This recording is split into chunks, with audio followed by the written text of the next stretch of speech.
Welcome to the Existentialist Society in Melbourne, Australia. I'm David Miller. I'm the Society's secretary.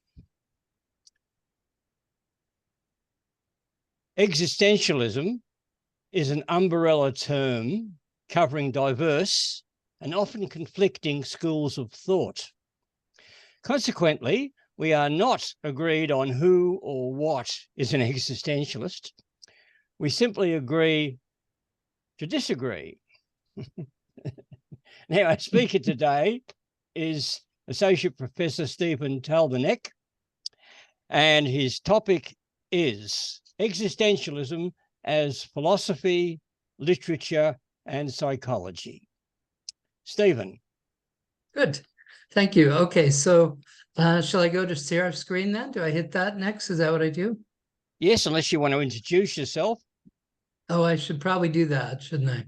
Well, you can do that anyway, yes. Yeah, I can do that anyway. Okay. So my name is Stephen Taubeneck. I've been a professor, associate professor at the University of British Columbia in Vancouver, British Columbia since 1992. And during that time, I've taught courses on existentialism for 20 years or so. The focus of my talk tonight will be to show how existentialism is much older and larger than it is often taken to be. The main reason for that is that in my department, it's the philosophy department at UBC, at any rate, it's considered minor, merely temporary, and by no means very important. The department at UBC is primarily analytic. So I'd like to make an argument today that actually existentialism goes at least as far back as Hegel and extends until next year, 2024, with the publication of the Routledge Handbook of Contemporary Existentialism, edited by Kevin Aho.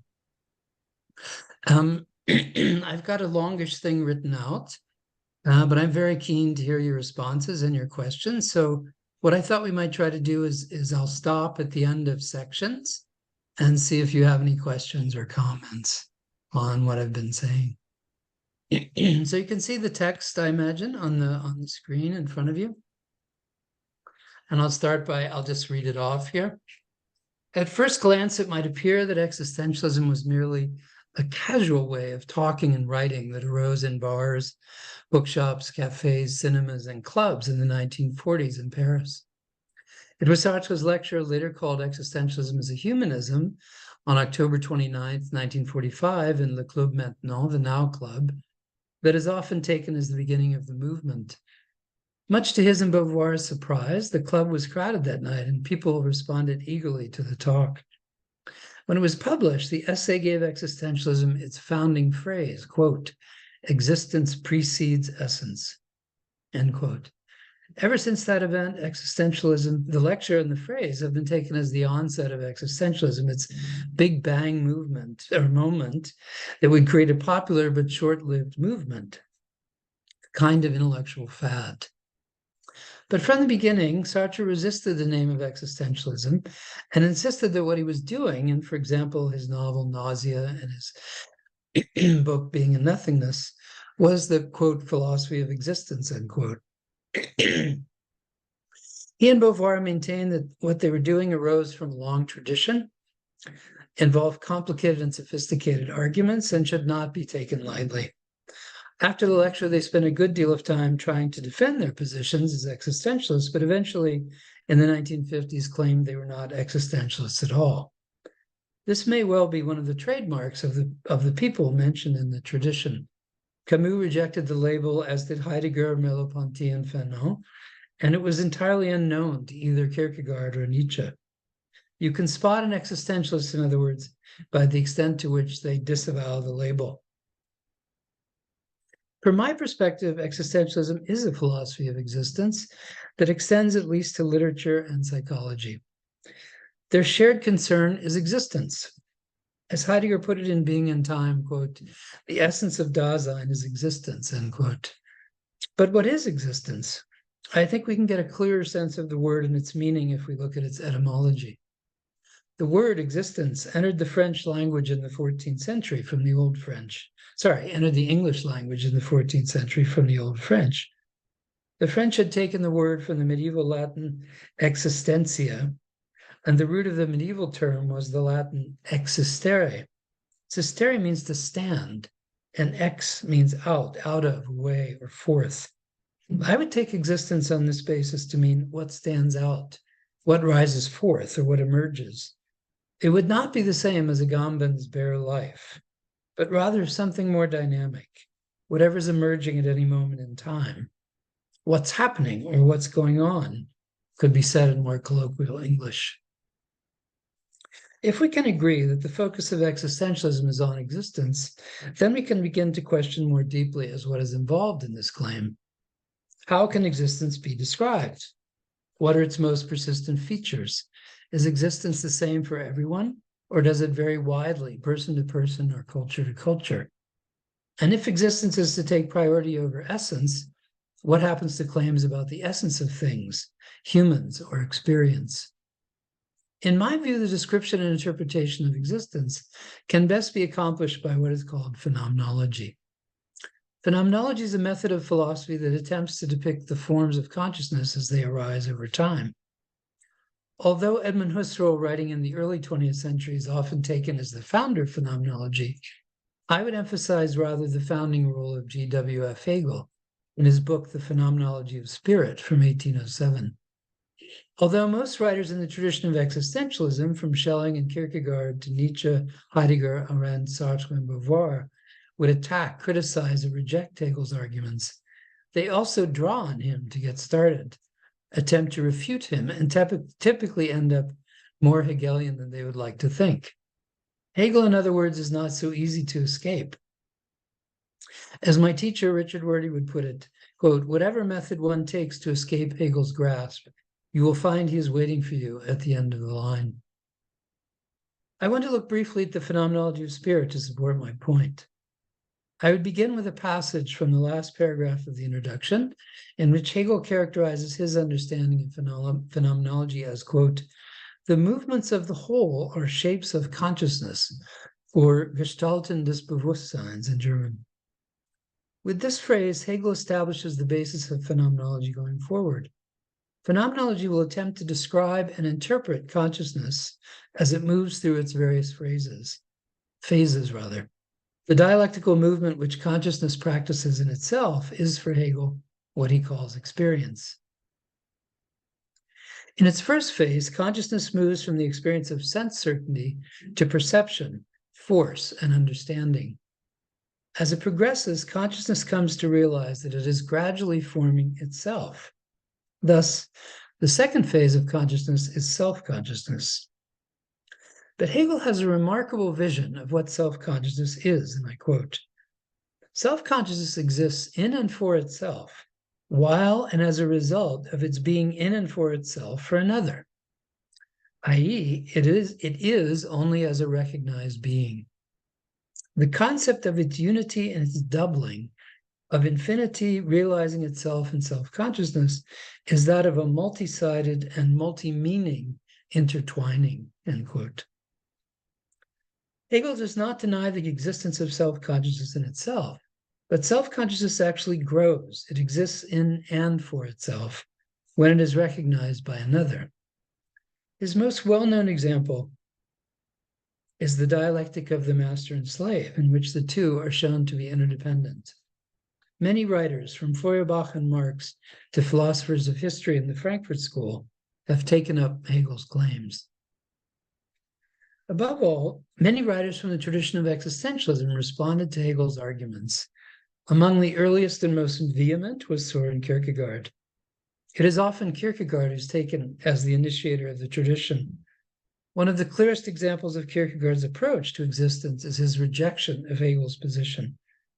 He argued that Hegel, by emphasizing the role of reason as the mediator between conflicting drives, overlooked the individual altogether, and thereby lost any sense of, quote, the earthquakes of existence. This line is from his book, Fear and Trembling, his analysis of the biblical story of Abraham and Isaac. But Kierkegaard's attack was not only aimed at Hegel. In fact, he blamed a general Hegelianism for many problems of his age.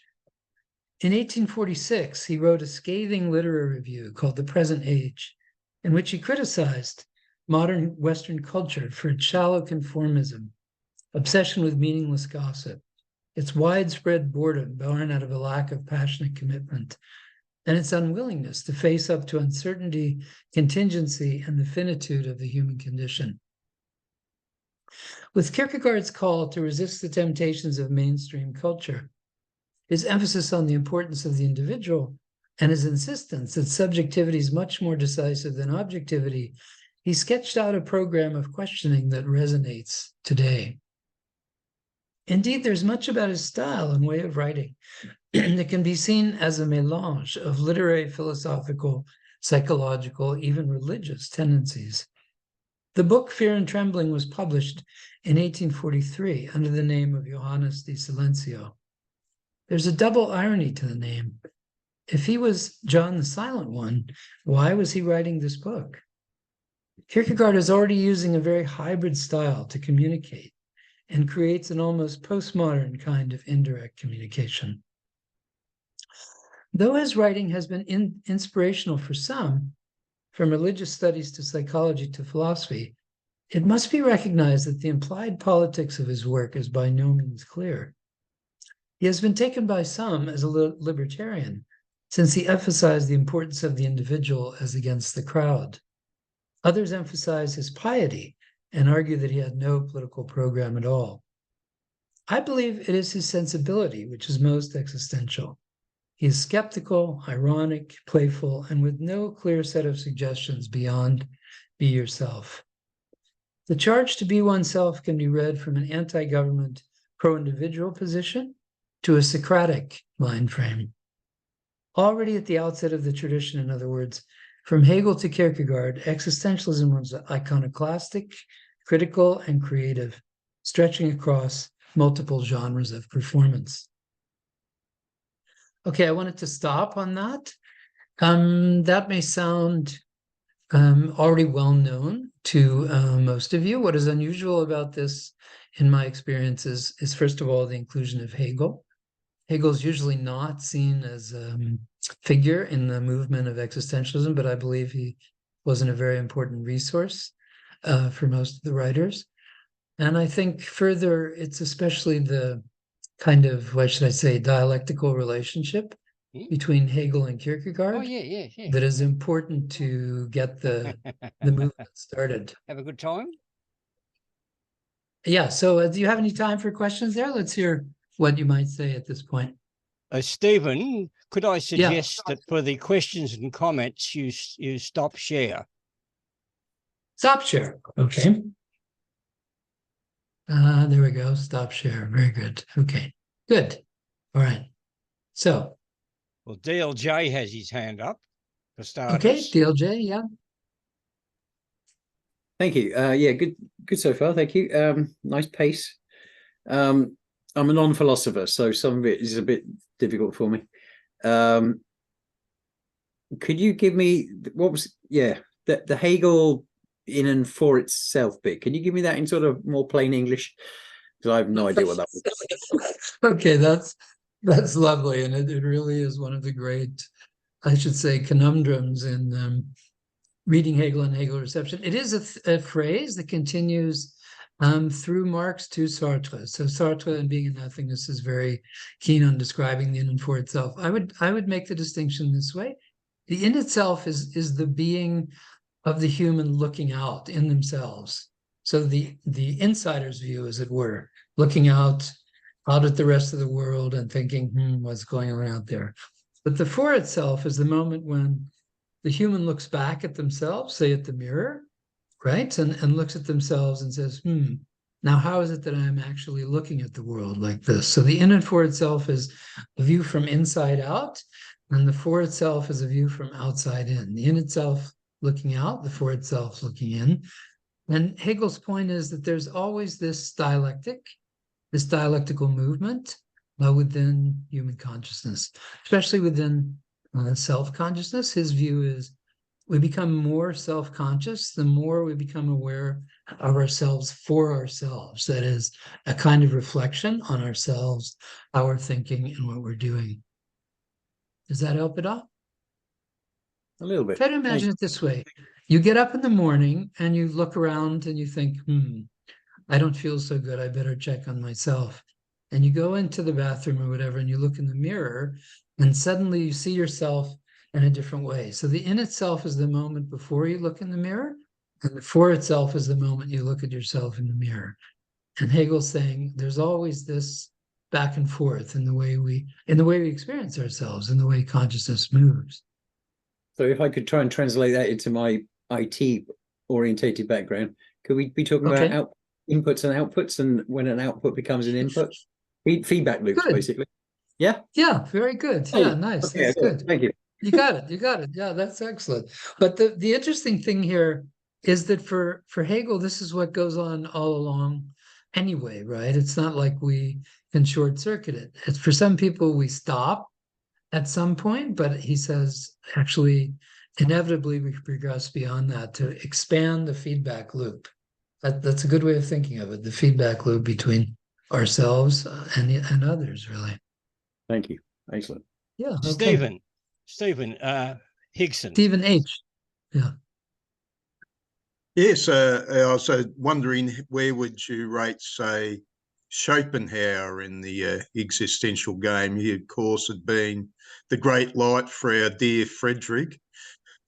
And the forgotten existentialist, Max Stirner, how would you figure him in all this? Yeah, so both Schopenhauer and Max Stirner, and I would include the later Schelling in this group too. These are people who are not often considered existentialists. Schopenhauer, remember, at first he was trying to follow Kant, and he tried to come up with a rather, what should we say, unified picture of the world as will and representation. But gradually, as he went on in that book, it becomes more and more existential. He talks more and more about everyday life experiences. And so I would definitely include him, especially as a precursor of Nietzsche, as a very important figure in the tradition. He was even more vehement against Hegel than Kierkegaard, because he felt Hegel had stolen his chair at the University of Berlin. So there's a further wrinkle in Hegel. Well, Schopenhauer was the greatest philosopher who ever lived, according to himself. Yeah, that's right. And at the same time, he railed against women while living with his mother his whole life. So he had some sort of built-in contradictions, right? But Max Stirner is an absolutely amazing writer. I totally agree with you. The oneself, das eigene, the oneself, and this becomes a theme very much for Heidegger, although Heidegger never acknowledges Stirner's influence, really, but it's really a very prominent. The claim that Hegel put the collective above the individual, and there was a reaction to this. Something overlooked, of course, is the Romantics. They were reactionaries. What are existentialists? Existentialism seems to have been something that grew out of Romanticism. The existentialists are reactionaries to Hegel. That's a good way of putting it. I wouldn't say that they were only reactionaries, though. I'm going to try and rescue some forward-looking insights for both romantics and existentialists. So in reacting against, for example, classical French thought, German romantics projected a worldview that the English took up and spread through the French and Europe and so on, right? Existentialists are very similar. Hegel did put the collective above the individual, but he didn't overlook the individual entirely. This was Kierkegaard's, I would say, slight misreading. The individual is a fundamental part of Hegel's story. This is the first section of the book on consciousness. It's just that in his view, we should always move beyond the individual and come to a recognition of community and aim for this, right? So he ends up promoting communitarianism, I think, for sure. Stirner is a wonderful case, as I was saying, and I would definitely recommend his book. And certainly Nietzsche and Kierkegaard fall very close to Stirner, I would say, in their emphasis on one's own self, as does Heidegger. Lest we forget Dostoevsky. Oh no, we'll come to Dostoevsky in a minute here. I've got some Thank things you. to say about him. Absolutely, yeah. Thank you. James, it's your turn. Yeah, thank you. Would you consider Kant as as the beginning of this phenomenology notion of experience? Because prior to Hegel, and yeah, because you Let's mentioned see. Hegel as yeah. Yeah, no, I wouldn't. I would go to someone named Wolff, Christian Wolff, who actually coined the word phenomenology in the middle 18th century. I think Kant is he's trying to work out a transcendental picture of self and world there, especially in the first critique. And I don't think he is that much concerned with experience. So that's part of his reaction against Hume. He wants to get at the condition for the possibilities of experience. So he's looking for a much deeper grounding of experience, whereas Hegel really shifts the focus to what he calls actuality. In German, it's Wirklichkeit, which could also be reality. That word actually appears more often than any other word in the phenomenology. So even though Hegel can be read as being terribly abstract, in his own mind, he was trying to get abstractions in touch with concrete realities, concrete realizations. And that's what gives him that experiential focus, I would say. Great, thank you. Remco, go ahead. Yeah, thank you, David. And yeah, a good presentation. And I want to share something. I view philosophy, taking the words out of Wittgenstein, as a form of therapy. And that's how I look at philosophy. It's therapy for me to see the bars of my birdcage that I've evolved over the years. And if there's one thing that I've sort of increasingly, excuse me, a bit of a frog in my throat here. If there's one thing that I'm increasingly agitated about, is that we tend to confuse the map for the territory. Again, I bring philosophy increasingly back to myself, and that's also what Wittgenstein did. He said, he who understands me and climbed the ladder will discard the ladder, and what I've said is senseless. These are very powerful statements, but they're also how I'd like to sort of use philosophy to help make visible. But then, ultimately, what point is it if I can understand all of the theory of existentialism, if I cannot apply it in my day-to-day life? And ultimately, to me, it comes back to the notion of free will. Do I have free will? If I don't, correct me here, please. If I feel I have free will, I'm challenged to be an existentialist. I would be in line with Camus. Everything is absurd. Anyway, look, I don't know whether I'm making any sense here, Stephen, but I'm just trying to bring it back to myself, away from the descriptive, and trying to say, okay, that was a wonderful presentation. Now, how do I go out and apply it? Good. Okay, very good. So thank you very much. And I think Wittgenstein was a marvelous writer, and I know his position fairly well. You're right. He's tended to see philosophy as more edifying, as more therapeutic than anything else.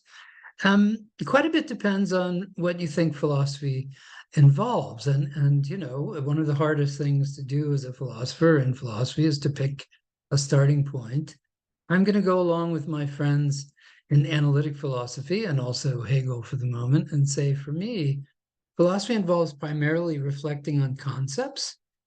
And concepts are especially important words that we use and give emphasis to, right? Like freedom or free will. That's a concept, right? And so what does this actually mean and how do we understand it? In existentialism, freedom is probably the central concept. It's probably the most important theme that everyone from Hegel all the way down to today emphasizes.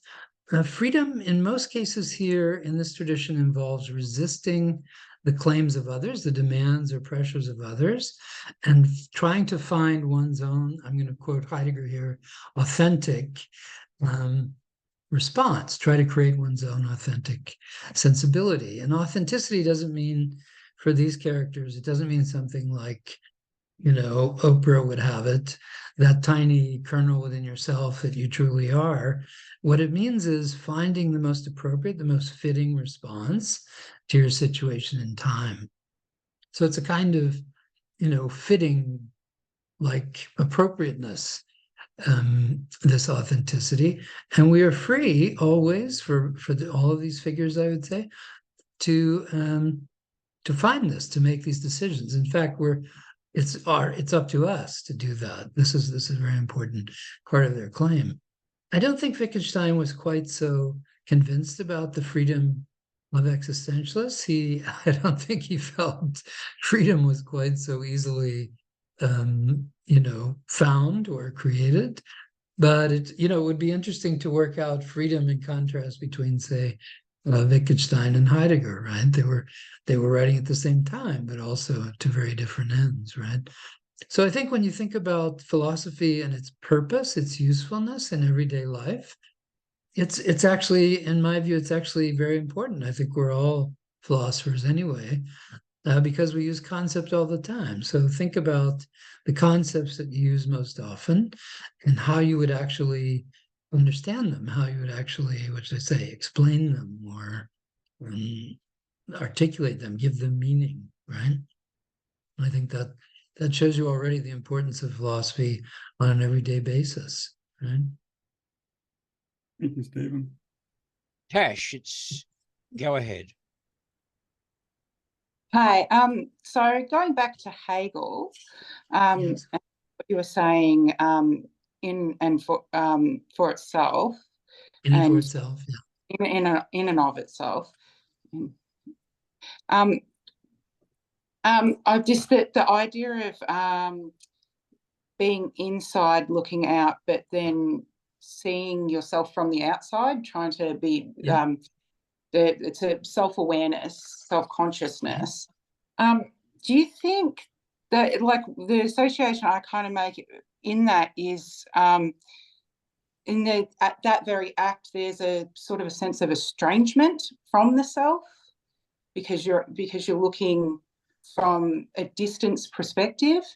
And I was just wondering, because I'm reading a little bit like a theory of literature, and just thinking, like, I'm reading a book where I don't have the actual original text, but I'm trying to understand what's going on with it because it's an open course and they're referencing just little passages and stuff. But I wanted to sort of, it brings to mind for me Jacques Derrida and the idea of the centre and whether you can, how do you can you actually pin that down to something? Can you talk a little bit about that to sort of elucidate the sort of idea of that and that level of uncertainty that sort of, because that within regard to his, in relation to that awareness, if you know what I mean? Yeah, I do know what you mean. Yeah, that's really a lovely question. Thank you very much. So first of all, you're absolutely right. With the in and for itself, this phrasing, this description, this motto, we'll say, of the self already postulates a split self, as you say, right? A separation between the in itself and the for itself. And the separation is, you know, as our friend, the IT guy, was saying, you know, it's input versus output, and there's a kind of a feedback loop there. But the separation means, for Hegel anyway, that the feedback loop is never entirely perfect. It's never entirely symmetrical. There's always a kind of unevenness, a kind of asymmetry, we can say, a kind of imbalance within the self and between self and others. This is an enormous realization. Actually, he made this claim in 1807. And from then on, I would say, especially in the tradition of existentialism, but also especially in Derrida's work, the notion of the split self has been a dominant notion that people have referred to repeatedly, right? The question of the center in Derrida's work finds, in my view, its most pointed formulation in his early essay called Of Structure, Sign, and Play in the Discourse of the Human Sciences. This was a talk he gave in 1966 in Baltimore. And there he argued that, quote, the center is not the center. And what he means by that is that in order for there to be a center in any structure, say in the structure of the self, it has to be opposed to something, a margin, he says. There has to be a split between the center and the margin. Just for the center to exist, there has to be a margin on the outer reaches, right? And similarly, for the margin to exist, there has to be a center that it relates to, right? So in the same way that Hegel posed a kind of interdependence between the in and for itself, within the self, and between self and others, Derrida posits a kind of interdependence between the center and the margin. And in that way, he sort of, what should I say, deconstructs, that's his word, undermines, weakens the notion of a central self. The self is itself already always in negotiation with the margin. So what has happened there, Hegel has posited the split within the self already, and Derrida posits it in relation to between the center and the margin, the self and other.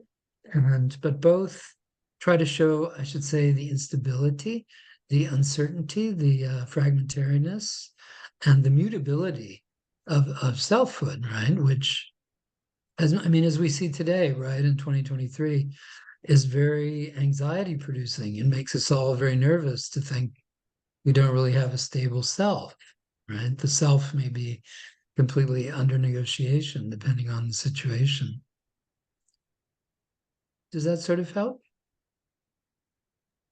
Yeah, it does. It brings back to, yeah, just for me, the notion of uncertainty and dealing with it within existentialism. And yeah, that was helpful. Thanks.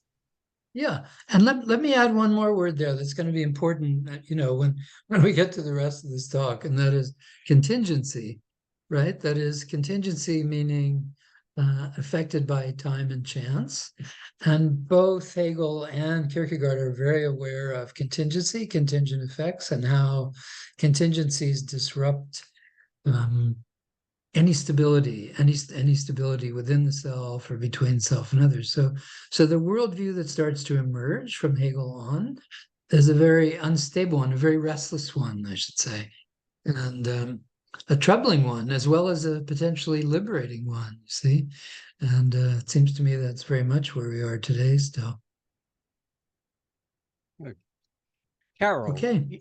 Hi, okay, thanks very much. Mine won't be such a wide-ranging question for you, Stephen. I found it very interesting. You mentioned Richard Rorty was your teacher, and yes. This is the second time today for me that his name has come up. The first time was in the context of the cartel presentations for the Australian Lacan group that were being held this morning.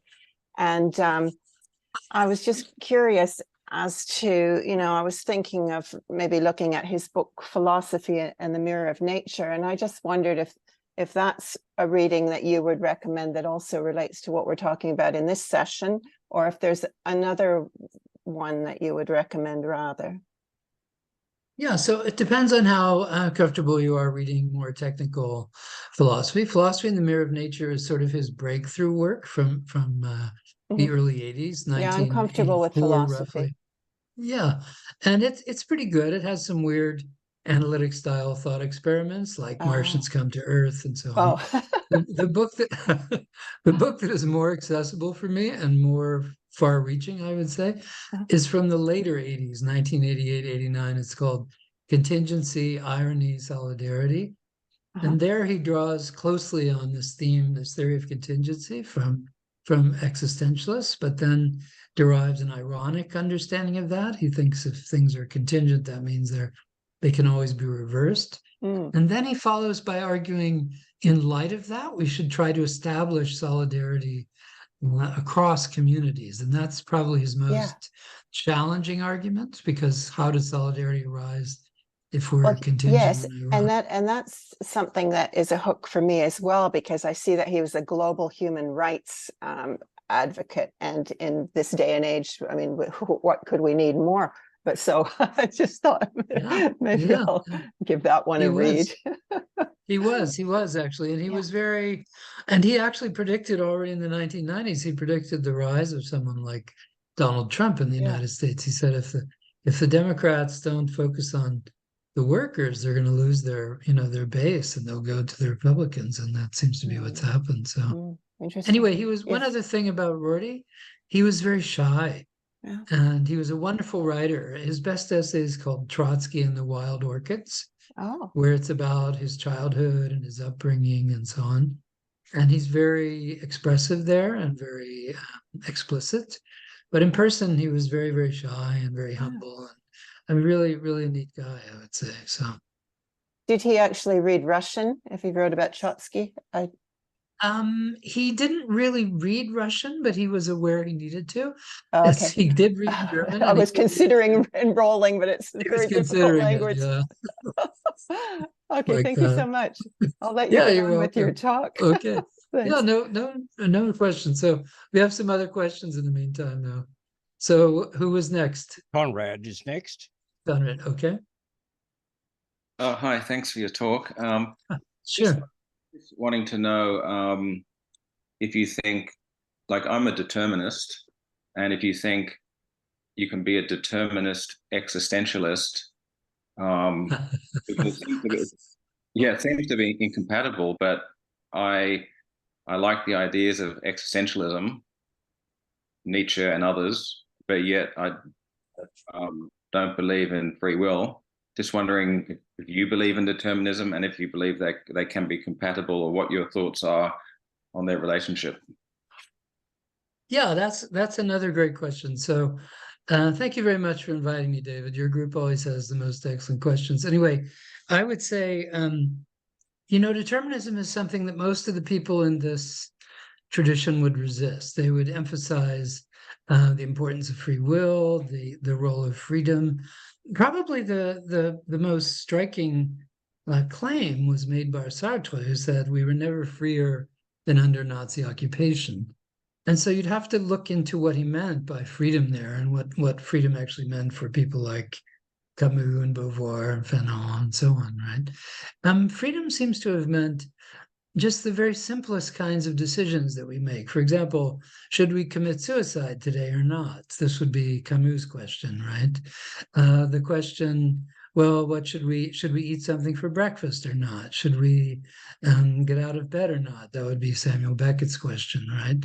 So freedom for most of these writers begins at a very micro level, a very everyday level, fundamental part of the life world, so to speak, and sort of grows from there. So it's not something that is all about the power of the will, I would say. It's something that's all about the power of choice. So what they're arguing is that you always have a choice. And I mean, Conrad, as deterministic as you might be, wouldn't you agree, though, that you have a choice whether to be deterministic or not? Or is that something that you've been forced into believing? What would you say? I would say that antecedent events caused me to bump into ideas about determinism, and then biology, nature, nurture, then made me decide, in quotes, to end up believing it, and therefore I didn't actually choose it. If that makes sense. Okay. Yeah, I can see what you mean. Yeah. So, and probably the bulk of this tradition would say, well, but you have chosen to accept this one argument over another. So, in that way you can see your freedom, your free will to a certain extent. But there's no question in this time of artificial intelligence, and this is an issue for existentialism today to take on, I think. In this time where it appears that artificial intelligence is just getting started and may in fact attempt to control almost everything we do, it seems to me it's going to be more and more important to acknowledge the moments of freedom that we do have and to try and explore them as fully as possible. Otherwise, we're sailing down a path that could be entirely determined, it seems to me. Yeah, I see that your idea that, you know, I chose to believe in determinism, and that we need to have choice to make the world a better place. But I see it just all unfolds as it unfolds. All the different, like the future of the world is already pre-scripted. If you take all the atoms in the world and understand the momentum, you'll know what the next state will be. It's just that we don't know, and that free will has been inbuilt into us. It's a conditioned cultural, biological impetus that makes us believe it, because it's beneficial for fitness, for purpose to believe it, but it doesn't mean it's true.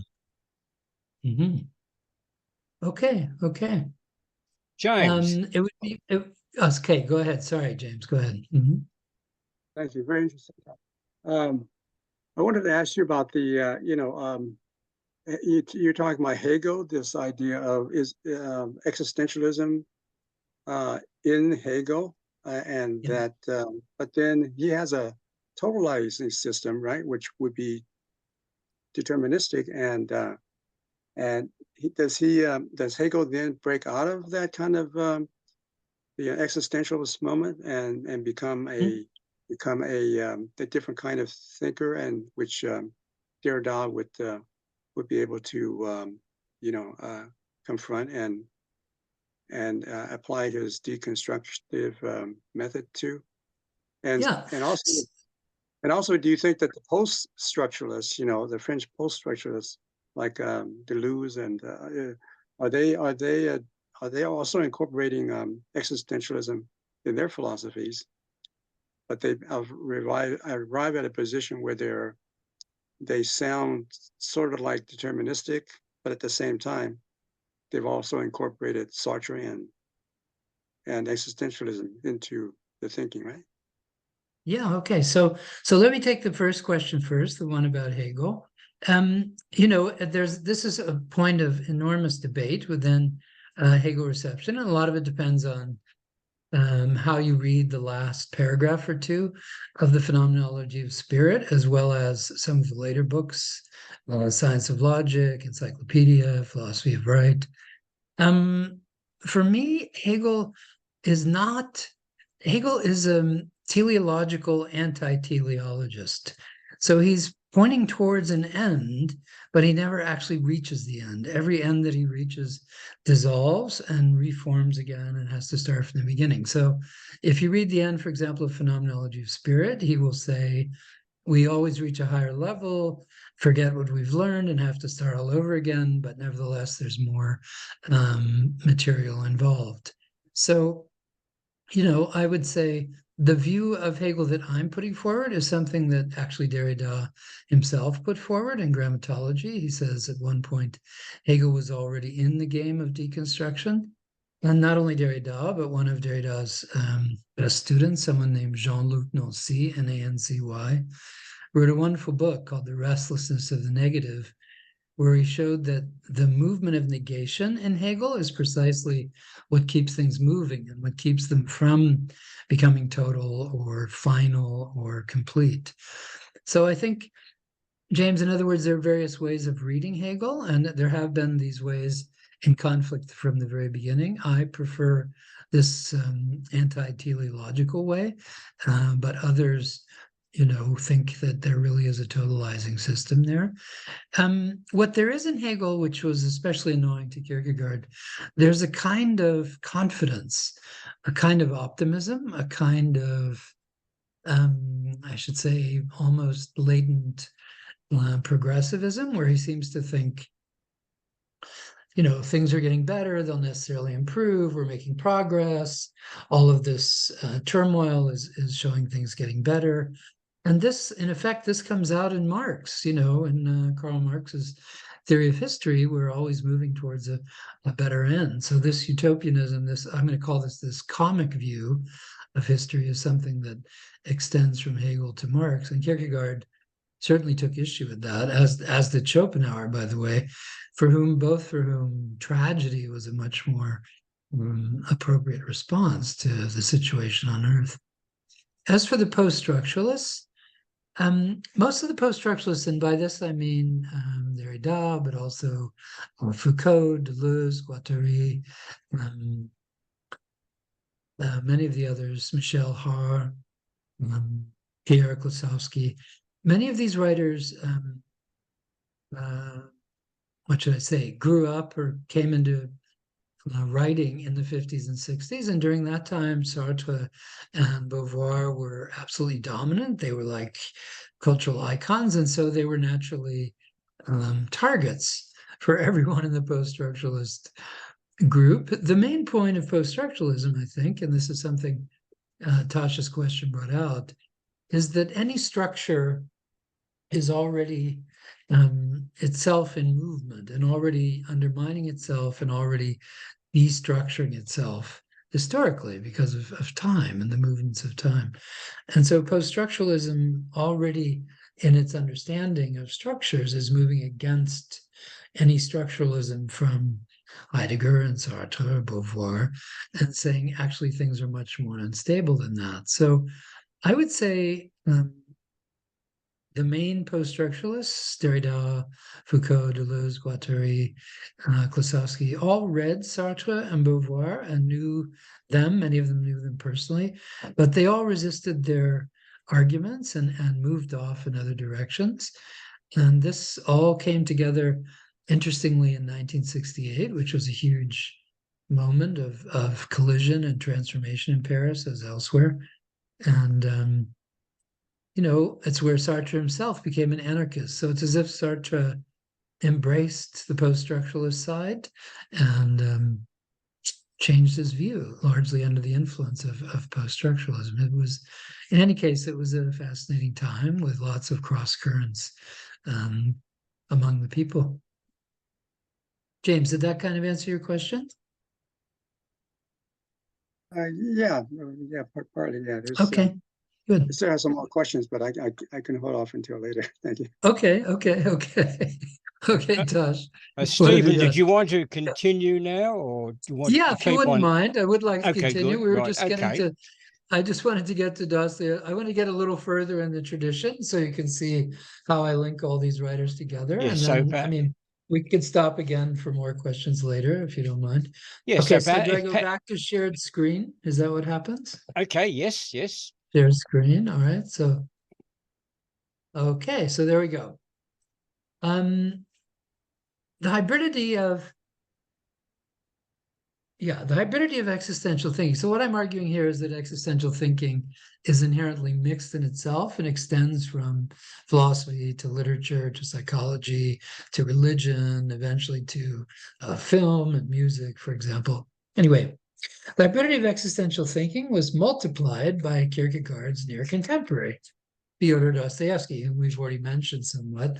In his book from 1864, Notes from Underground, Dostoevsky created the unforgettable voice of the underground man who presents himself as a spiteful outsider. Quote, "I am a sick man, I am a spiteful man.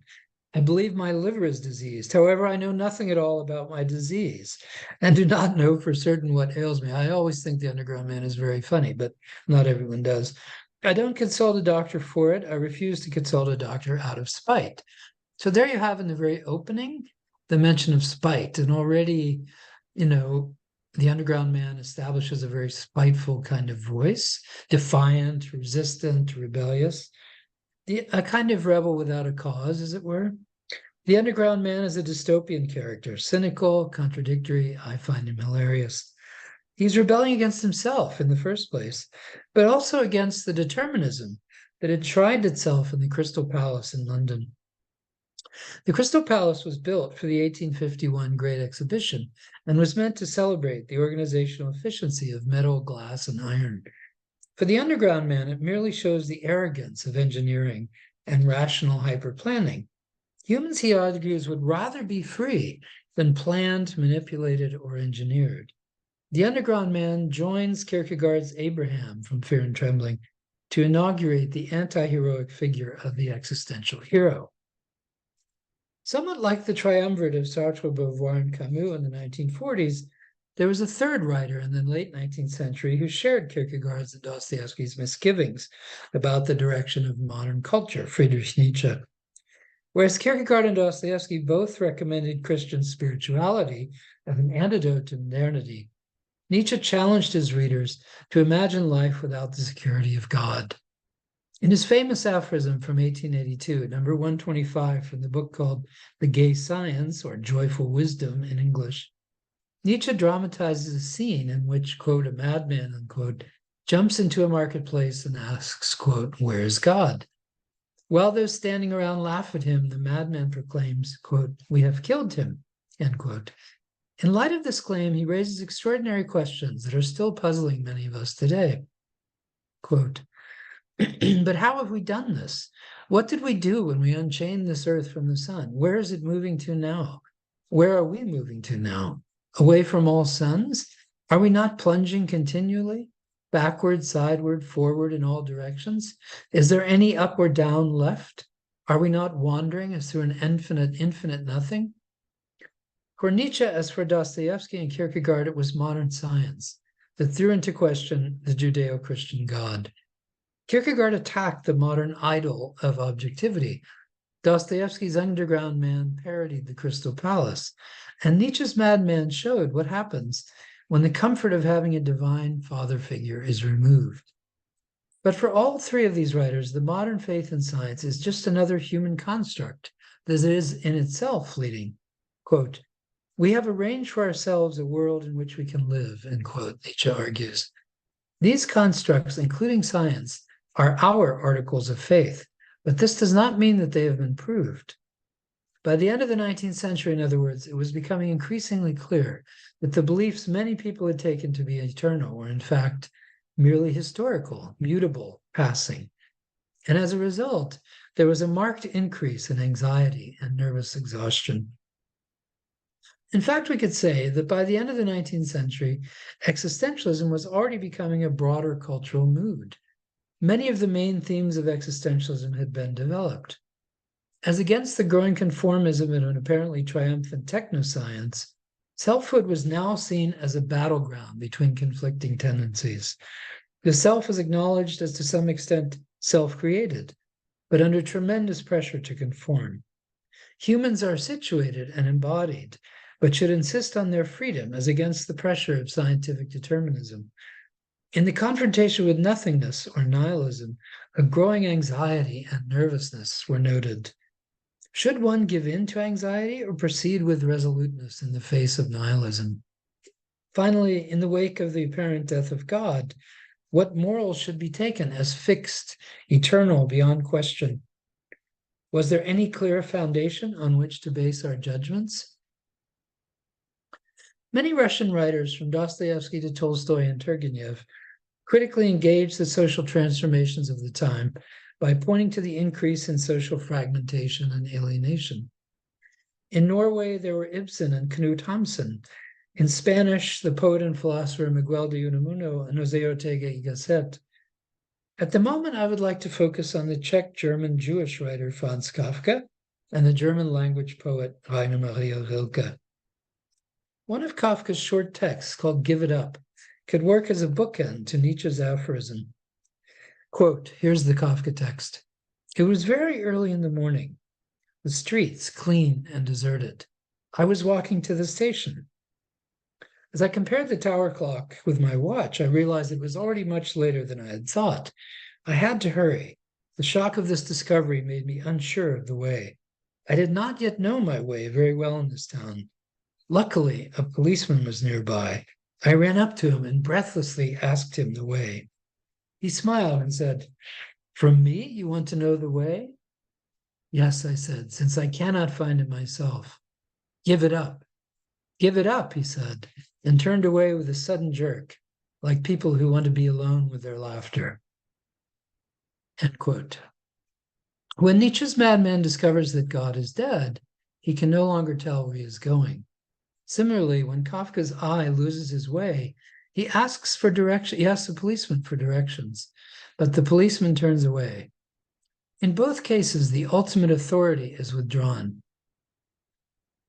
Without a secure basis, the characters are lost, disoriented, abandoned.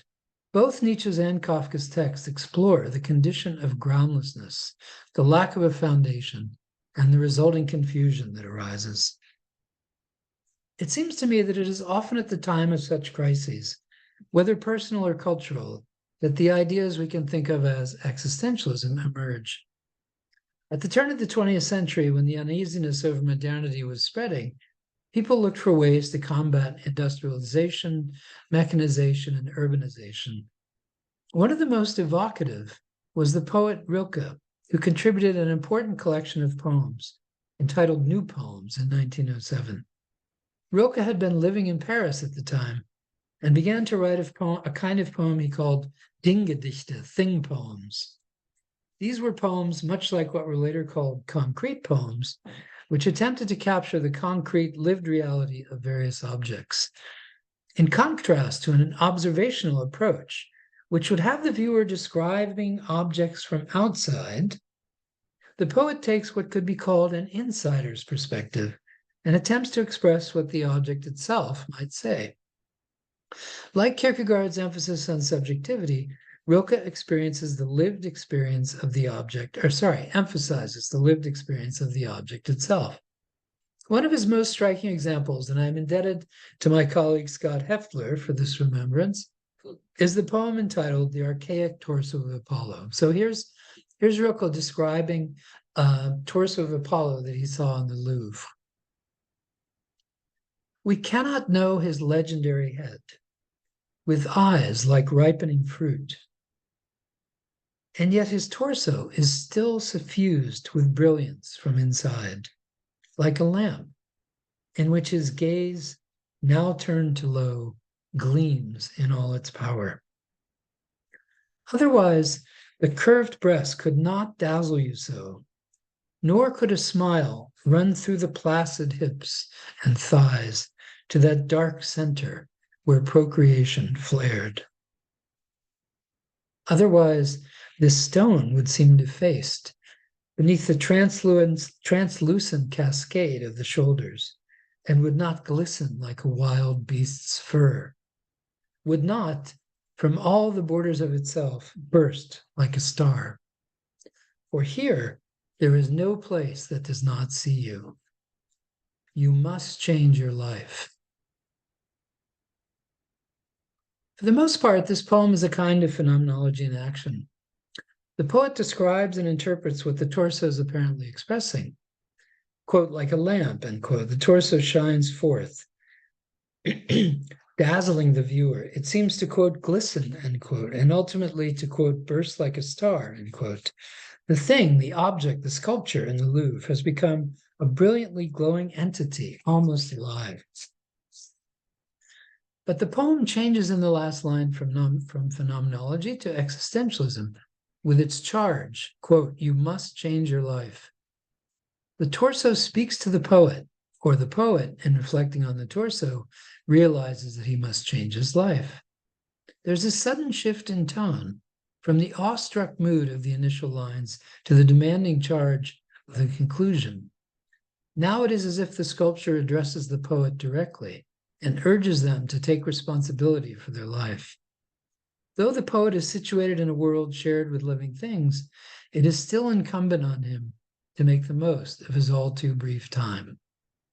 The condition of being in the world makes demands on the person, and we feel called upon to conform or resist. Okay, so I wanted to stop there and see if you have any other questions. So I'll turn off the stop share function again so we can take any questions you might have.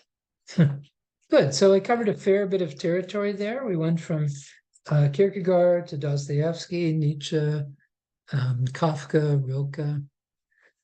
Stephen H., have you got a question? It looks like yours might be first. Yeah, I was just going to say that Jordan Peterson is having great fun with the Underground Man and stirring everybody up with it. And seems to me the statement of the Underground Man seemed to be about that thing of fitting in with society. Yeah. Yeah, that's the set of piano keys. Know your place in society and we'll make beautiful music together. And Underground Man said, get lost. Yeah, he's resisting that. That's right. I'm not going to conform to your system. So I was hoping, Stephen, I was hoping someone would bring up Jordan Peterson. Should we explain to the people who this guy is, or does everybody already know? Do you all know who Jordan Peterson is? He's a interesting sort of fellow, wouldn't you say, James or Stephen? How would you? We know, but characterize we his might not position? say interesting. I've got a Canadian accent and I'm a U of T alumni Okay, very from the good. earlier days. Oh, so you remember him? Do you remember? I him, don't actually? claim him. I'm from Toronto. I don't claim him. Yes. I live in Australia now. He's He quite comes down he's a here all the time, misogynist. unfortunately. He's a misogynist as well. Very You much have so. proof That's of why he that? was actually kicked out of University of Toronto. If you read his bio, you will see why. Yeah. You'll see. But it his is interesting the way connections. Stephen Hmm? Stephen was saying. It's interesting how he has taken up Nietzsche, Kierkegaard, people like this to try and support his case, right? Look, Ted Cruz is from the same place as as Jordan Peterson. Need we say more? Okay, we don't claim him as Canadian either. I find his conclusion quite ironic because it seems I- like he's trying to make an essentialist philosophy out of something that's supposed to be existentialist. Yeah, I completely agree with you there. But let's let Stephen have a say. He I brought him love up. you guys. You're such a set of beautiful conformist piano keys. You'll be there forever. You can't stand the guy who stands out from the crowd. That's your problem. No, that's not what's going on here. No, that is exactly what's going No, on. he's a psychologist. I have a psychology degree as well. No, that's not why people dislike him. Okay. So maybe we should let the two of you fight it out in the backyard. But I would have to say, for me, Jordan Peterson, what is weird about him is his arguments, basically, right? I mean, it's not the question of whether he's standing out or not. It's the question of how he uses these texts. And in my view, he's completely misread most of what he quotes. So, I have some real problems with his position. But Stephen, how do you feel about his readings, his way of reading? I just think he's Jiminy Cricket and the Escapes. But I think he has a point. He's stirring the idiots up. He's revealing what they are, even if he's wrong. But this is the other point. I found it getting on to Okay, Nietzsche. look at that, Carol. He gave it to us, right? Even if he's wrong. That was pretty good. Nice, Stephen. Go ahead. This is Nietzsche's point. And it took me a while to find it. I was trying to figure out what was wrong with modern times. And Nietzsche said it in 44 in Beyond Good and Evil. He said, what's the problem with the modern thinkers? Look at this beautiful world we've built.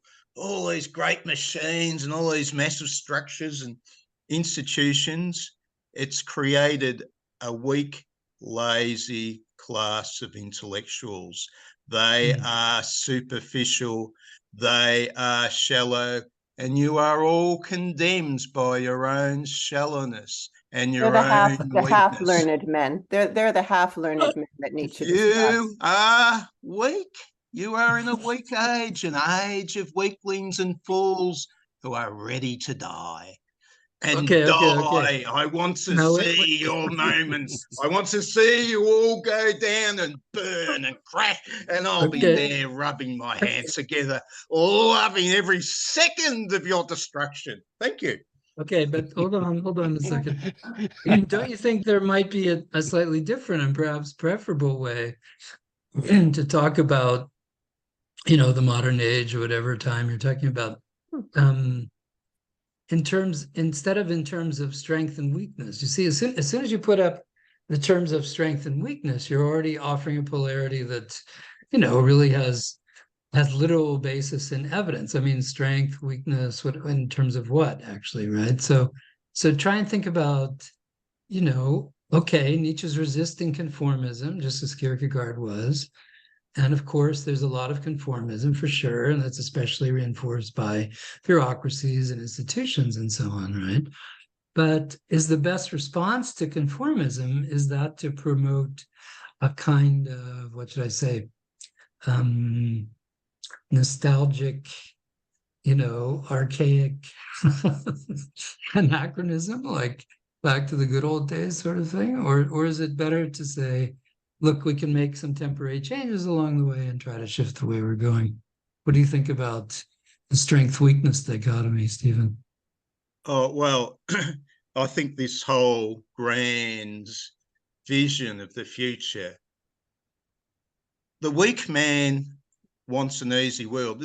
It's a fundamental underlying principle of the socialists. I remember Rudolf Steiner. I don't know who he ripped it off from, but he got the point absolutely correct. What makes a socialist? Quite simple. They're the anti-social that seek society to do the socialising for them because they cannot change themselves. They are hardened little creatures inside. So they have grand visions. You know, your socialists like Adolf Hitler, grand visions that will subject the individual. You can throw it in the river. I don't care. You can all die. You can all crash and burn. I will be free. All right, okay. Well, let's hear from someone else for the moment and see if we can get a little further on We have a call-in user, whoever that might be. Okay, call-in user, whoever that might be. Yeah, thank you. Yeah, always entertaining Australian commentators. I had a professor. Anyways, I won't go. You had mentioned that something which is a little bit surprising, that Jean-Paul Sartre had an anarchist philosophy. He did say that in an interview 5 years before he died. In fact, he said, "I've always been an anarchist," meaning not that he later came to, espouse some of those views, but even when he was a Marxist, so-called, apparently had been an anarchist all along. And there's a book that came out 5 years ago by a guy named William Remley, which makes the case that, he wasn't just, being flippant.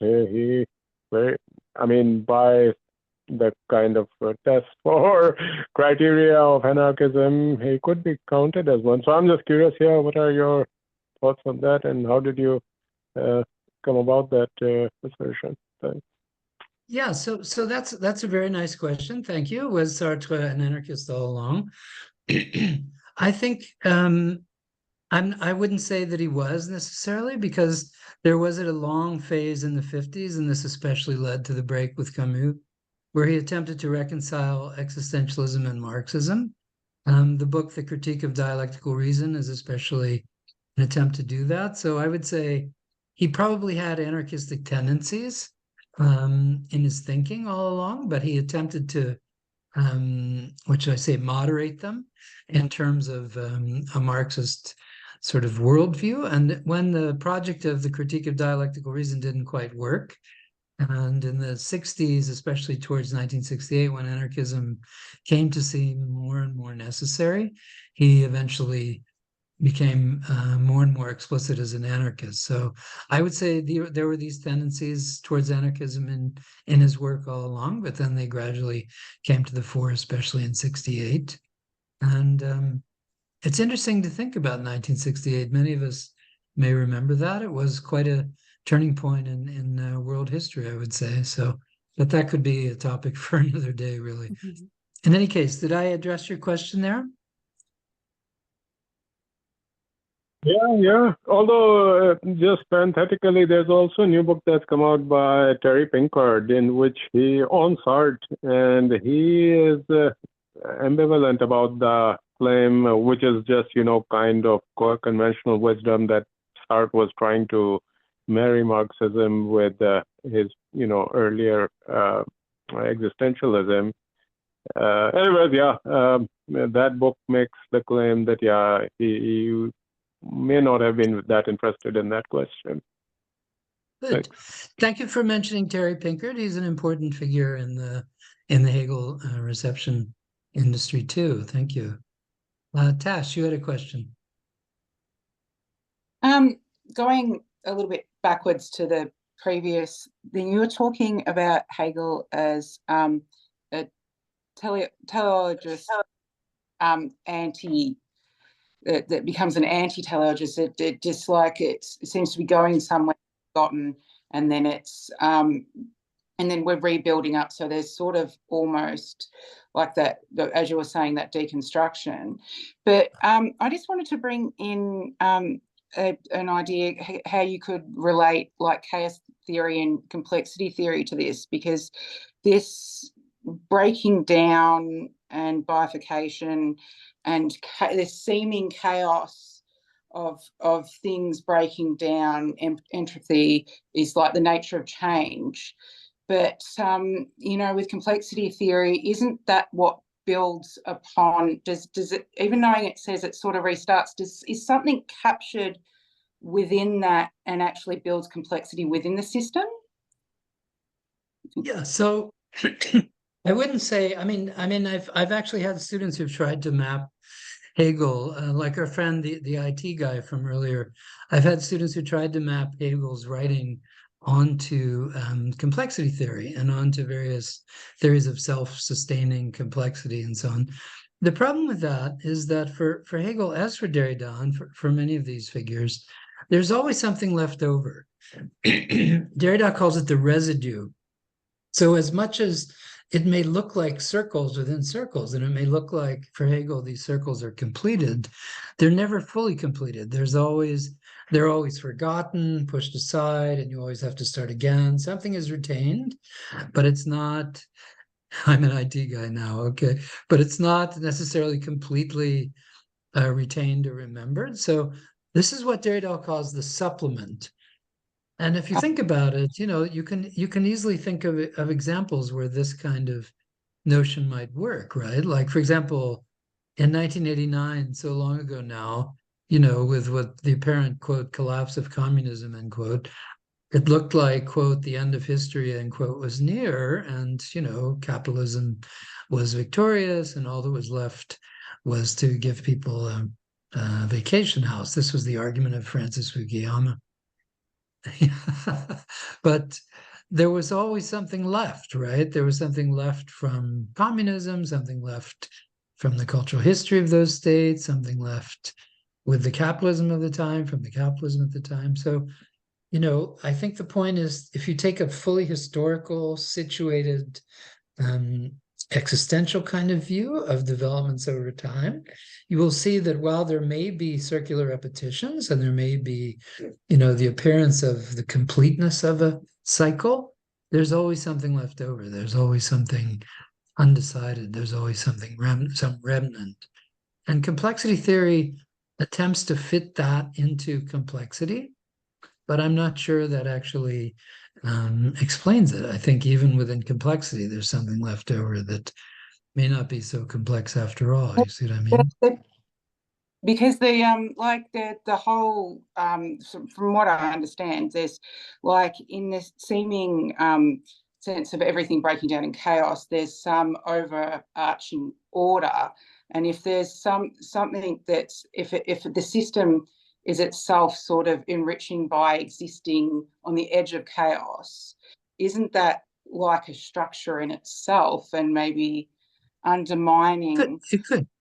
It could be seen that way. It could be seen that way for sure. If you tend to see, say, capitalism today as revolutionary, and it's capable of, you know, incorporating whatever tendencies arise at any time, you could imagine sort of a giant machine sort of gobbling up all little remnants of freedom or choice or dissatisfaction at a time, right? But I don't think that's actually how things work. I think everything, and I'm going to support Sartrean contingency here. I'm going to say, look, in fact, it appears things are much more unstable than things are much more incomplete, much less finalized, much less fixed, much less over, right? So even this, you know, this contemporary anxiety of the end time is a little bit, I would say, a little bit paranoid that in fact, I mean, do you remember 2000? Do you remember the great hullabaloo around Y2K? Remember, the world was going to end and so on? And then we woke up and it didn't happen, right? So there's, it seems to me, that's more the normal situation than... I'm thinking maybe the forces, the oppositional forces, that are actually breaking things down can actually push progress, and like in a positive light, maybe not looking at It through could. negative light. So It could. Yeah. this can actually push positive developments within society as I well. think so. I think so, very much so. I think so, right? Okay, we had a hand from Conrad. Conrad, did you have a question? Yes. Okay. The question is idealism and existentialism. Just like I was saying, determinism and existentialism seem incompatible. I also feel that although Hegel was an idealist, I think, from what I understand, it sort of seems they're also a little bit incompatible, idealism and existentialism, because if you were a true idealist, you'd be seeing the world very differently than a materialist. And therefore, the type of existentialism would be quite different, being a materialist compared to an idealist. What's your thoughts on that? Yeah, so these are great questions, really, Conrad. And so I appreciate you bringing up the pernicious suffix "ist," materialist, idealist, existentialist. You want to be the way I always remind you of David's opening comment to these meetings on existentialism. Remember where he said, look, we don't agree what it is, nobody knows what it is, but we're going to agree to disagree, and we're going to go from that, right? So I think if you start from there, you have to say, well, okay, which idealist or which idealism are you actually talking about? Which, materialist, which materialism are you talking about? Which existentialism? And there, it's important to move to text, and it's important to move to textual evidence, I would say. And I think from my point of view, for example, Hegel is much less idealistic than he may sound. He's actually quite concerned with material life, with everyday life, with actuality, so that even though he's seen as the poster boy for German idealism, I think that's a bit misleading. And Marx, on the other hand, although he's taken to represent historical dialectical materialism, he's quite utopian ultimately. So he has quite a, I should say, idealistic strand there in himself that goes beyond materialism. So when you get to existentialism, there's such a range and so many different kinds of existentialism, I would say. If you think of just the ones I've trotted out here so far, Hegel, Kierkegaard, Dostoevsky, Nietzsche, Kafka, Rilke, these are all very different approaches, very different sensibilities. They can be seen as sharing certain key points, certain attitudes, I should say, certain sensibilities. But, I wouldn't try and lump them all under the same umbrella. By claiming they're existentialists, I'm just claiming they have these shared sensibilities, you see. And for me, that's characteristic of any what I'm calling here movement. This is a movement. Within movements, there are many different views and many different perspectives, and we should try and avoid melting them all down into one particular view. Now, it's tempting, right? Sartre gave us the line, existence precedes essence, but it's better not to go there right away, I think, but to maintain the hybridity, the variety, the diversity. Can I just make a quick follow-up?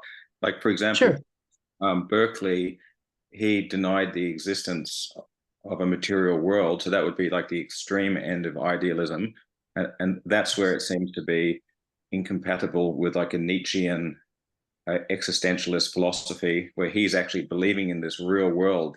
This world's out there; it's not inside you. Where Berkeley, it's God's consciousness; it's all consciousness, and it just seems that would be, you'd approach existentialism quite differently if you followed Berkeley.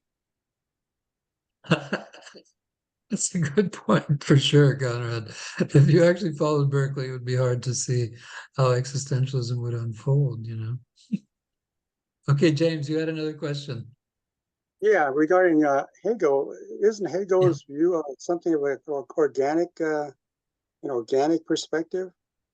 And Nietzsche also had a kind of an organic perspective in his existentialism. are they compatible, like existentialism and or organic and the biologic perspective? Because you know how Nietzsche talks about the priority of the fundamental is the body as opposed to the mind. Everybody, Good. you know, Yeah, these are good questions too, James. Thanks. And they follow from Conrad's questions about materialism. So no question, Hegel emphasizes what he calls the organic unity of thought and of history. And by organic unity, he means that everything that it seems to be opposed, seems to be oppositional or contrary, actually depends on each other and needs to be seen as interdependent. So organic unity is an overarching view of interdependence for him, of relationality, I should say. Hegel was the first to emphasize a relational ontology, not so much in phenomenology, but in the science of logic. Nietzsche, I would say, is much more concerned, as you say, with the body.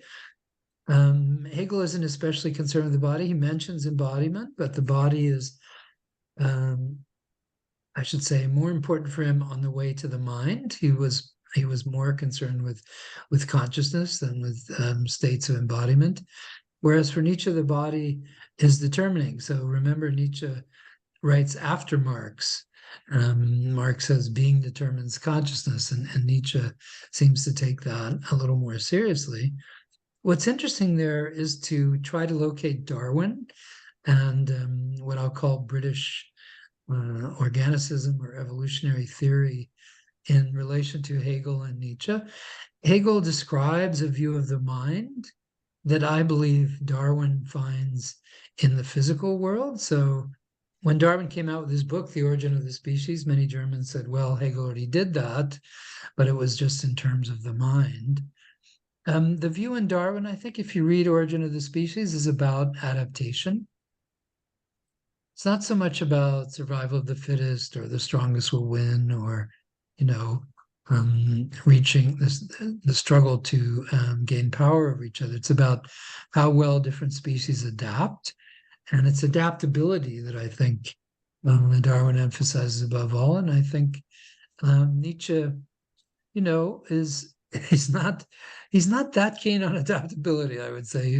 He's keener on resistance and more on what should I say, bucking the mainstream than he is on adapting to it. For Hegel, adaptation includes resistance as well as conformism. So he has a much more, I should say, nuanced view in a way than Nietzsche. But there's no question for Nietzsche opens up what is later called embodiment studies by emphasizing the body and its dominant role in thought. He says, you know, philosophers are people mostly who have trouble with their bodies, which is a very funny and sort of illuminating comment, I think. Okay, so let's see. I wonder if I could, Tosh and Colin, if I could go on with what I'm reading for today, just to the next section. Would that be all right if I just continue and then we can come back to your questions? David, have we lost David entirely? We may have lost him entirely. No, I'm here. Oh, you're right there. Okay, very good. Well, so let's go back. Go ahead. Good. Let's go back to the shared screen if we could, and we'll try to get through a little bit more. Now we're coming into Heidegger, and I hope this makes sense of his book a little bit for you. Of course, it was the First World War that provoked a more general reconsideration of past idols. If science and technology were indeed so wonderful, how could the devastation of the war have happened? Perhaps technoscience had been the cause or main driver of the destruction. Already in 1919, with the writer Rudolf Panwitz, for example, there came the appeal for what he called a postmodern view of the world. The shock of the war and the need for new perspectives provoked many contrasting responses. From Bolshevism to fascism, for example, competing positions arose with a unique vehemence. When Heidegger's 1927 book, Being in Time, burst on the scene, it appeared to answer this appeal and to arise as if from nowhere. The book is dedicated to Husserl, to be sure, but it very quickly veers away from Husserl's phenomenology. In addition, Heidegger does not spend much time acknowledging his sources. But what I've shown so far is that he likely derived considerable inspiration from Kierkegaard, Nietzsche, and Hegel. He early on dismisses Hegel with the line, quote, "Dialectic, which was a genuine philosophic embarrassment, becomes superfluous," end quote. But by the time he reaches the end of the book, Heidegger spends a few pages differentiating his view of time from Hegel's. On my reading, Being and Time summarizes many of the insights of previous writers in philosophical terms and transforms them into a springboard for moving forward. Like Rilke, whom Heidegger admired, he combines descriptive with interpretive phenomenology. Quote, "From the investigation itself, we shall see that the methodological meaning of phenomenological description is interpretation," end quote. His project in the book is, quote, "to work out the question of the meaning of being and to do so concretely," end quote. He ultimately finds, and this is corroborated in his later essay on time and being, that, quote, "time is the possible horizon for any understanding whatsoever of being," end quote. Through his combination of phenomenology with ontology, Heidegger generates a new, more urgently captured view of human existence. Division 1 in the book describes the situation of a character he calls Dasein. The word in ordinary German means existence, but Heidegger uses it to replace the word human. His point is that the human being needs to be seen differently, especially in the wake of World War I. The human being is an entity that exists somewhere, da. Our primary location is in the world, not outside of it or above it. Dasein each has their own perspective, and these derive from where they are located, from their culture, language, or tradition. Dasein is also located in bodies. They are not, however, primarily rational, but rather governed by moods. These moods include anxiety, boredom, and fear, but all of these are symptoms of care. Heidegger does not mean care here as compassion, but rather as concern.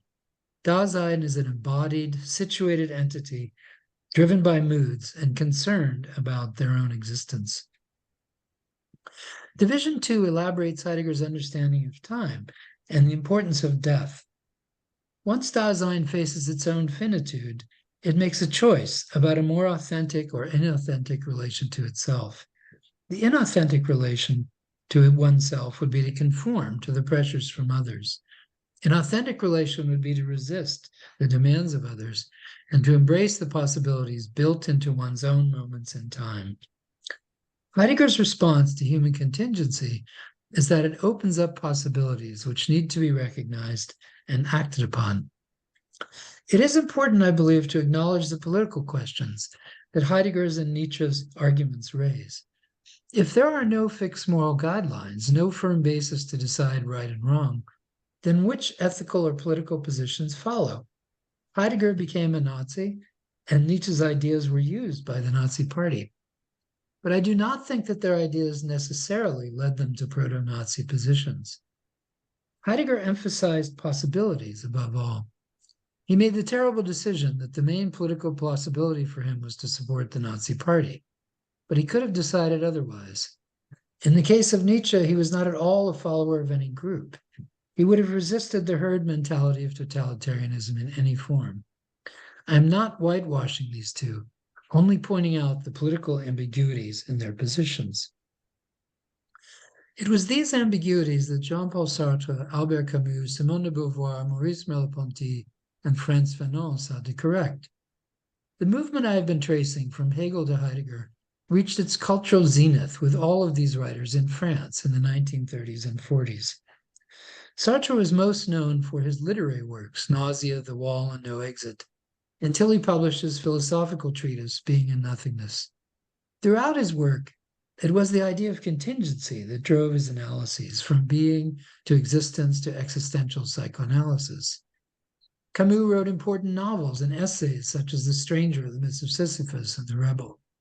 In contrast to Sartre's emphasis on time and history, Camus emphasized the importance of the individual's role as a rebel, which led to his disagreement with Sartre. Beauvoir wrote the influential novel She Came to Stay, which has been taken by some as the basis for Sartre's understanding of others in Being and Nothingness. But she also wrote the seminal book, The Second Sex, which still serves as a major touchstone for feminism, along with the major work on existentialist ethics called The Ethics of Ambiguity. In this work, Beauvoir took the very principle of ambiguity as central to any ethics we might derive. And later she wrote an impressive account of ageism called The Becoming of Age. Maurice Merleau-Ponty, for his part, in his Phenomenology of Perception, emphasized our embodied situatedness. Quote, "The subject that I am, when taken concretely, is inseparable from this body and this world," end quote. His work became one of the bases for embodiment studies. And Frantz Fanon, with his major anti-colonial and anti-racist work, Black Skin, White Masks, presented many powerful arguments against the dehumanizing effects of colonialism and racism. Fanon's work continues to be debated and extended today, as in the book by Glenn Coulthard, Red Skin, White Masks. Okay, let's stop at this point and see if anyone has any questions or comments. Again, I went through a number of writers there, especially Heidegger, but quickly many of the French writers. I'll go back to Sartre especially, and then I'll conclude. So I have one more section to read, but before I do we have any questions or comments from people? Call-in user has got his hand up. He's got his hand up. He's been interested the whole while. Go ahead, Colin. I just want to say that I really like your formulation, the teleological, anti-teleological, or something like that, right? About Hegel and Marx could be called the utopian, anti-utopian. And I came across that depiction of Marx in a book I was just reading yesterday by Alvin Goulner. It's called The Two Marxisms, and he has a chapter in it called Nightmare Marxism. And he says that had been the nightmare for Marx, apparently.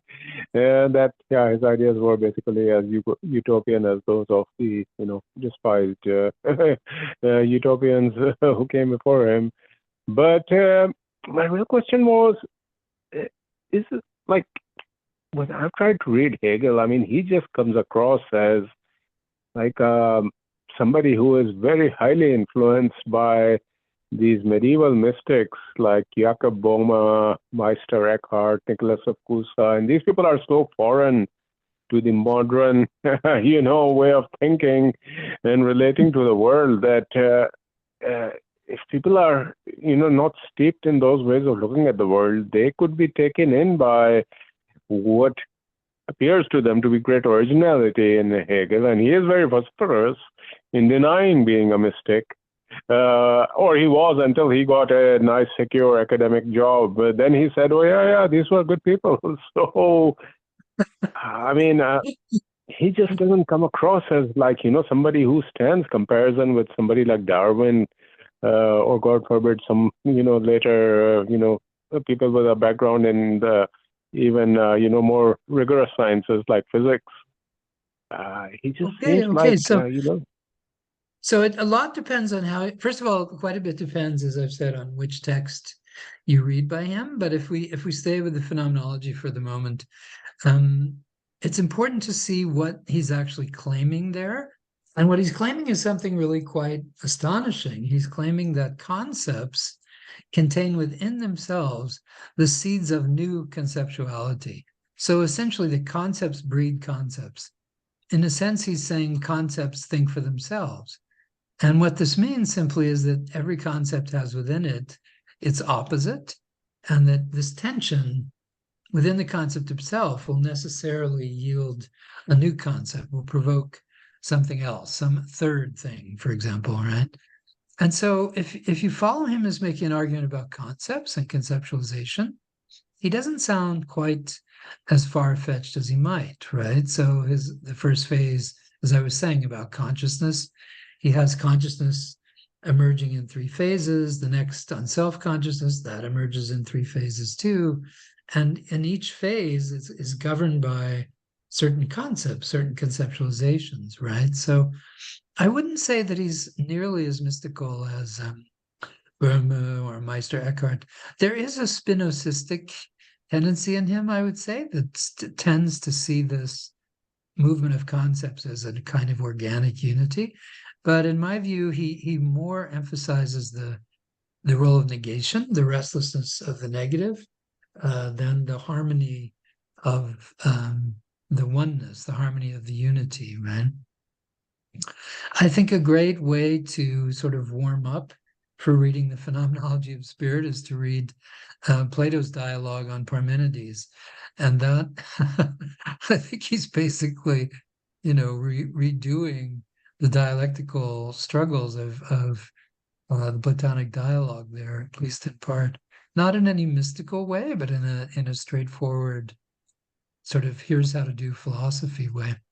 And just to back that up, I would recommend my translation of his first encyclopedia from 1817. It's called the Encyclopedia of the Philosophical Sciences. It's the briefest version. It's only about 250 pages.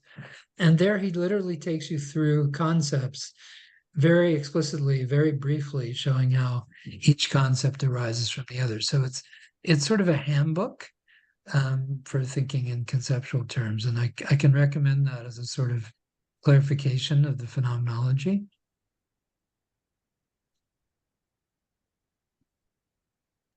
Does that answer your question? You go ahead. Tash, yeah, you had a question? Yeah. Yeah, I just in relation to what you're talking about, concepts breeding concepts, the opposite and the tension, I wanted to sort of bring it back a bit to Rilke and the actual this idea of the concrete poem, this of experiencing other as self, and the value of defining yourself in relation to other, and maybe the purpose behind personification and metaphor in relation to, I guess, subject, just the subjective experience, really. Can you talk a bit more about how that works? Yeah. So that's a very important issue. So if you start back from what we were talking about initially, that within the Hegelian notion concept of selfhood, there's always a separation between the in and for itself. So we are in ourselves, but we also exist for ourselves when we think about ourselves in terms of reflection, right? And this kind of split, this kind of separation, I'm going to call it duplicity, extends to the relation between one self-consciousness and another. So when I look at you, and, following Hegel's model, both of us would have this internal split. So we would be split within ourselves as well as split between each other, right? And this relationality creates a sort of, if you can imagine, a kind of a minefield for selfhood, self-understanding, and self-other relations, right? And Hegel's view is very optimistic. He thinks we can overcome that if we confess to each other, look, we're going through something similar. If we can forgive each other for misunderstanding each other, then we can reach a kind of reconciliation. This is Hegel's view, right? And this comes out towards the end of the Spirit chapter in the book. And this is part of what makes it very optimistic, very progressive, right? Sartre and Heidegger take a much different view. For Heidegger, the other is always threatening. So out of this internal struggle and this struggle between self and other, for Heidegger, he calls it the they, das Man. The they are the ones, others, seeking to make you conform. Like, think of it this way: your family, your church, your school, your tradition, your language, they're all trying to make you conform. And that's very threatening to authenticity for Heidegger.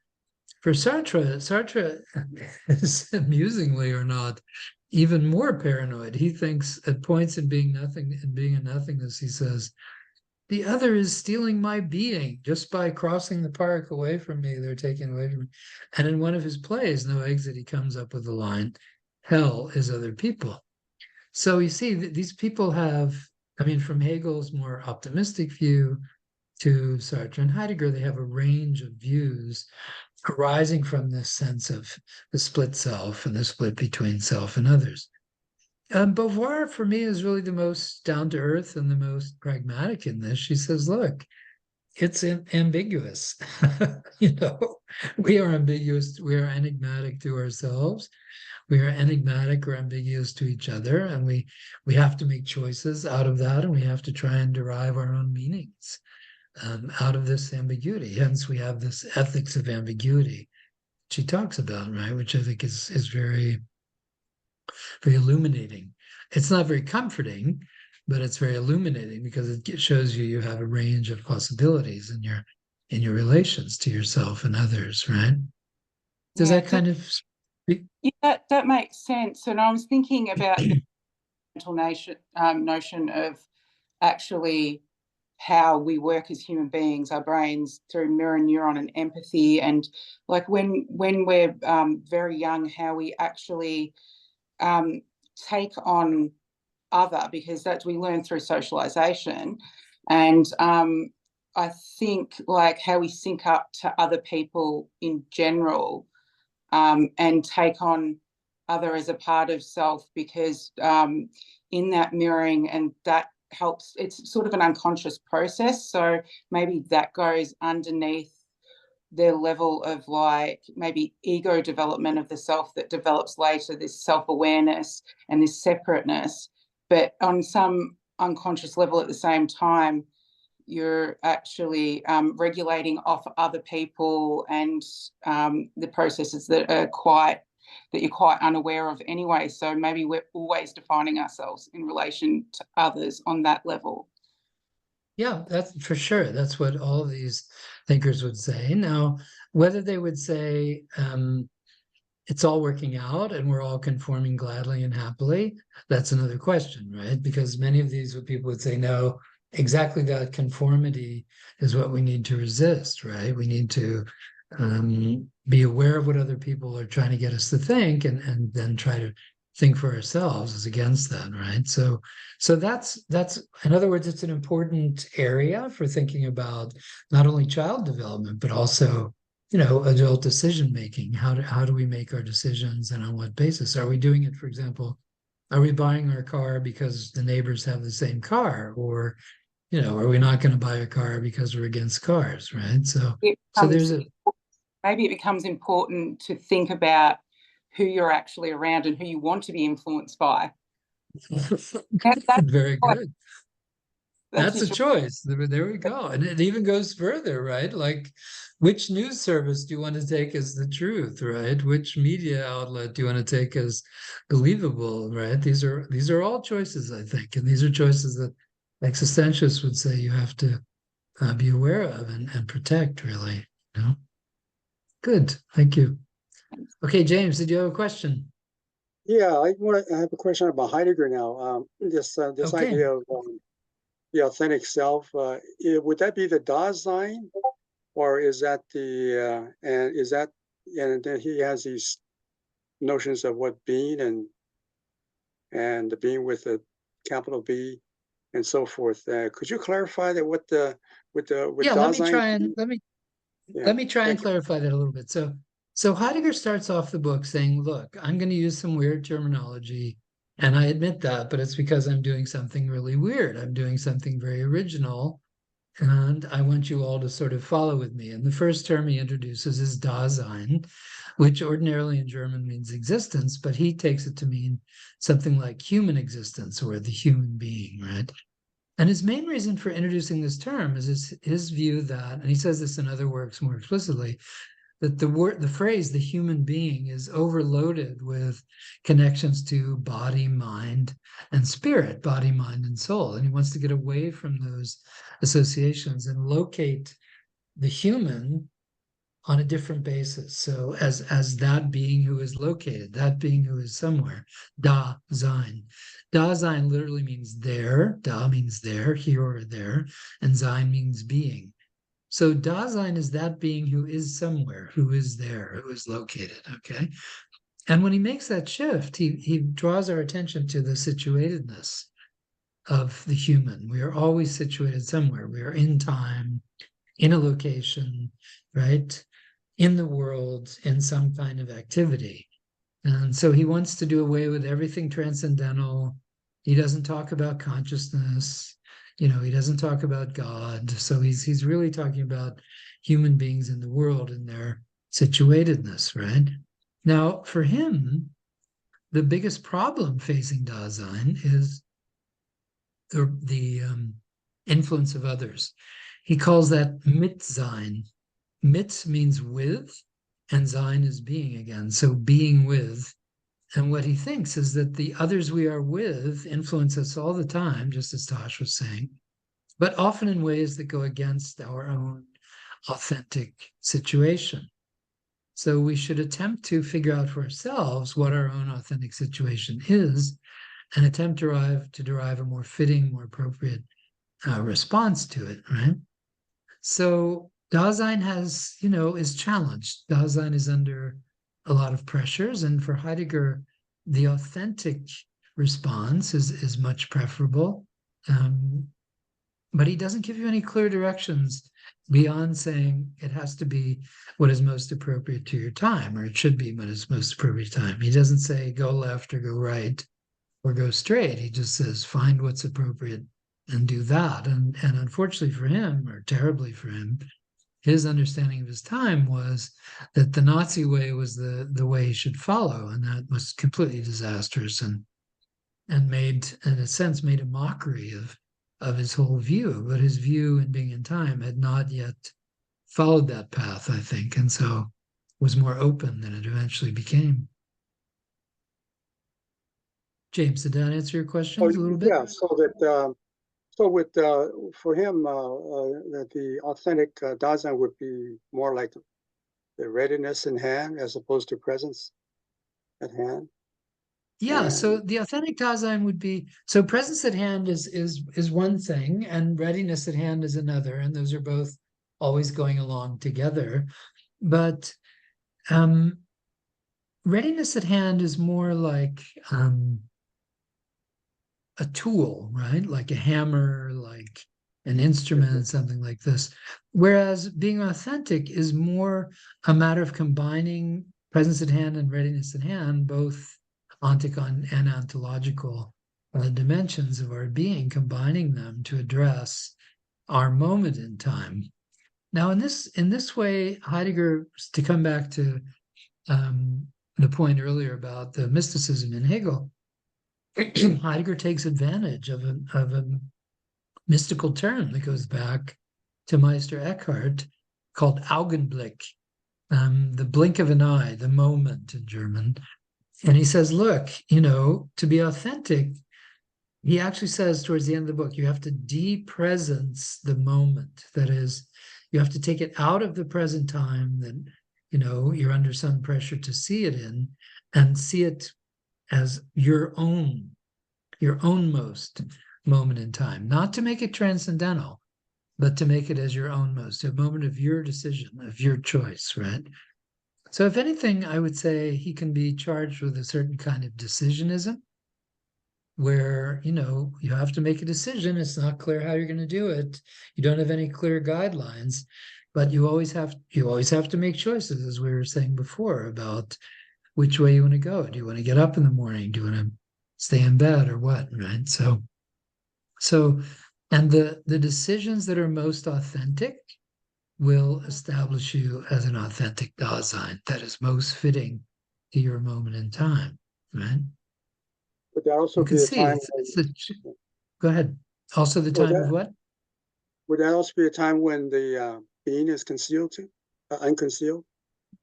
It's a time when being is unconcealed, but always in those moments there's a time of concealment, right? Just to give you another example, to take it away from the Nazi example and Heidegger, that's a little bit too easy perhaps, but in my own life, I was drafted to go to the Vietnam War in 1970, right? And at the time, I just couldn't stand the thought. It seemed far more appropriate to resist the war. And so I applied for the conscientious objector status, and probably because I could write and came from a wealthy white upper middle class background, you know, the draft board let me off pretty easy. But at the time, you know, most of my friends, entirely my family, accused me of being a traitor, of betraying the country, and said already then, I was growing up in the United States, they said already then you should go to Canada, where I have been for 30 years, but I didn't go yet then. At any rate, in that moment, say 1970, around the Vietnam War, there was a choice, right? We had a choice. Do we sign up? Do we resist? Do we go away? Do we try to avoid it? And Heidegger's point, Sartre's point, the existentialist point is we are always involved in making these choices. And it's always a matter of finding, in a sense, of creating, of making the choice that is most meaningful for us at any particular moment. Right? Great, thank you. Yeah. Okay, Dick Smith, you had a question. Yes, hello. Oh, well, there's Dick Smith. What do you know? Yeah, so Scott, good to see you. thanks. You know, I think a very popular topic these days, I guess since the mid-'80s or even earlier, is this authenticity topic. And everyone, Right. Oprah included, believes that it's important for people to shed all the crap and find the inner something within. And the way you define the inner something is very flexible, and it actually decides a lot what you're positing there. So I wanted to say that I was a casualty of this belief when I was a kid, because I thought it involved a passive discovery. And Stephen always makes fun of me for believing in a priori things, that it involved a passive discovery attitude towards your inner nature. And this is from reading Aleister Crowley, which is a kind of a fundamentalist existentialist about the person. And you have something inside of you. Larry said it was a genetic self. If you could only get rid of your social programming, you could find the genetic true self. And then once you do, your life will be a success. And I realized that my only I was missing something. I should have added to it. And by the way, you have to create it. And if you passively are waiting for a messenger or an outer thing to come, you're going to get ill. So I think that's believing that we have to find this thing instead of just concocting it in the moment, I think is a mistake. And the other thing I wanted to say, agree. That's a very important distinction, Scott. Thank you very much for that. The point for existentialists is that we have to make our own meaning. We're meaning makers, right? This is Viktor Frankl and others, right? It's not that we find it, it's that we make it. It's creative, right? That's important. And the other thing I wanted to say is that our guesses about the other are all determining and completely decisive. And it just occurred to me now, when Jameson opened up his class on Marxism and society, the first thing he said is the left assumes that people are basically good. The right assumes, including Stephen H., that people are basically evil. And that original positing assumption, everything crystallizes out of that. Now, what good reason do you have to believe that people are basically good or bad? And now, so we get the Rorty moment. If it's true that everything is contingent and constructed and reality and meaning is invented, or what Stanley Fish called the greater insight of the postmodern, which is that's contingent. Anything you can come up with is contingent. Now, once you realize that, what do? Do you put on black and get all mopey? So the Rorty's answer and Sartre's answer is that no, you realize that your self-love is just like that person's self-love, and they're suffering like you. So it's a Buddhist moment. I realized last night, oh my God, what Stephen is talking about, this combination of contingency and then solidarity, is the wisdom and compassion in Buddhism. The first moment is you realize that everything is bullshit, it's all made up. But then what's the consequence of that when you realize that everything's contingent? The consequence is, well, you can make utopia. It's possible. It's not ruled out. And if you realize that your self-love is like that other person's self-love, the solidarity thing can pop in. And that's the compassion aspect of Buddhism, wisdom and compassion. So I realized last night, oh my God, contingency, solidarity is just like wisdom and compassion. And that was the great insight. And the final thing I wanted to say is, what could pull us out? Thank you, Scott. That's very helpful. Yeah. Sorry, what's the final thing? Go ahead. Oh, it was just like what pulls us out of our narcissism. And I think that the Rilke poem is saying that when you're feeling down, go ahead and get out of the house and find something like an animistically endowed tree or a painting or a statue or something that really touches you, or a favorite movie, or for me, it's like a $6 Million Man action figure. Anything that pulls you out of yourself. Suddenly, when you're pulled out of yourself and you realize, holy shit, I'm the problem that's always with me in all my problematic situations. I need to change my life.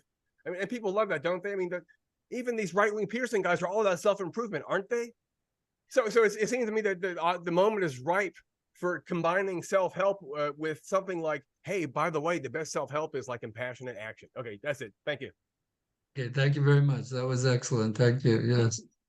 Okay, Philip, you've had a question for a long time now. What's on your mind?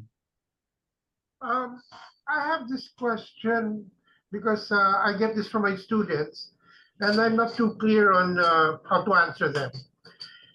Why do we have to use the word Dasein when teaching Heidegger? I teach Heidegger. Can't you just use human person? Because I think they're allergic to new terms or something. How would you answer that question? That's great. So I would put it this way. I think if you read on into later Heidegger contributions and his work in the 50s and so on, the Nietzsche volumes too, you find that it was very important to him to prove that Nietzsche was the last metaphysician and that Heidegger, went beyond that. So there's a kind of a, philosophical one-upmanship there in Heidegger's project. He wants to show he's beyond Nietzsche, he's beyond metaphysics. Now he's entered a completely different realm. And the one marker of that is his terminology. The terminology, for example, of Dasein, but so many of his terms are very, very unusual, like being in the world as one word, right? Or ontological difference, some of these terms.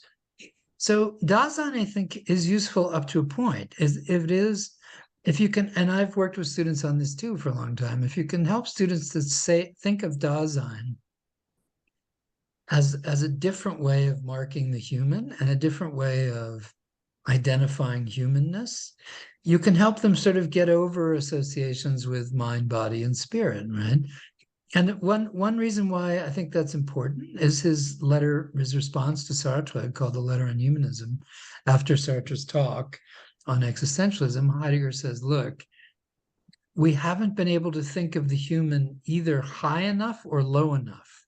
We haven't been able to create a picture of the human that captures both their brilliance and their misery, their evil and their good. And so we need another way of describing the human that will help us understand humans better. And I think, that he wrote that in 1946, and I still think that's a problem today. How do we see humans? How do we see humanity? It's still quite troubling in a way that humans are, say, ravaging the world, right? And we have little to say to change that, right? So anyway, I think his point with Dasein, it has a point, it has a function, but after a while, you're right. It's okay to. I like the French translation. They call it the human existence or human condition, la condition humaine, and I think that gets at it a little bit closer, the human condition, rather than just the human. Have you tried to teach being in time, Philip? I teach. When we teach philosophy of mind, we talk about death and being towards the end. Okay, and then I get this question from undergrad students, especially women. They tend to that. Why do we have to use all these terms? Or can we just make it simple? And then, so I said, well, one answer I put is that Dasein implies thrownness into the world. Okay, but I'm not too happy with my answer. Throne. That's good. Thrownness. That's right. Dasein is throne. That's important. Yeah. Yeah, but okay, very good. I just got intrigued with my students' question. No, that's important. That's important. Yeah. Okay, Ocean. Are you on the ocean there? It must be. Yes, yeah, I wish, but yeah, I really enjoyed listening to you. So, I have many questions, but I'm going to ask you one for the time being. And so, how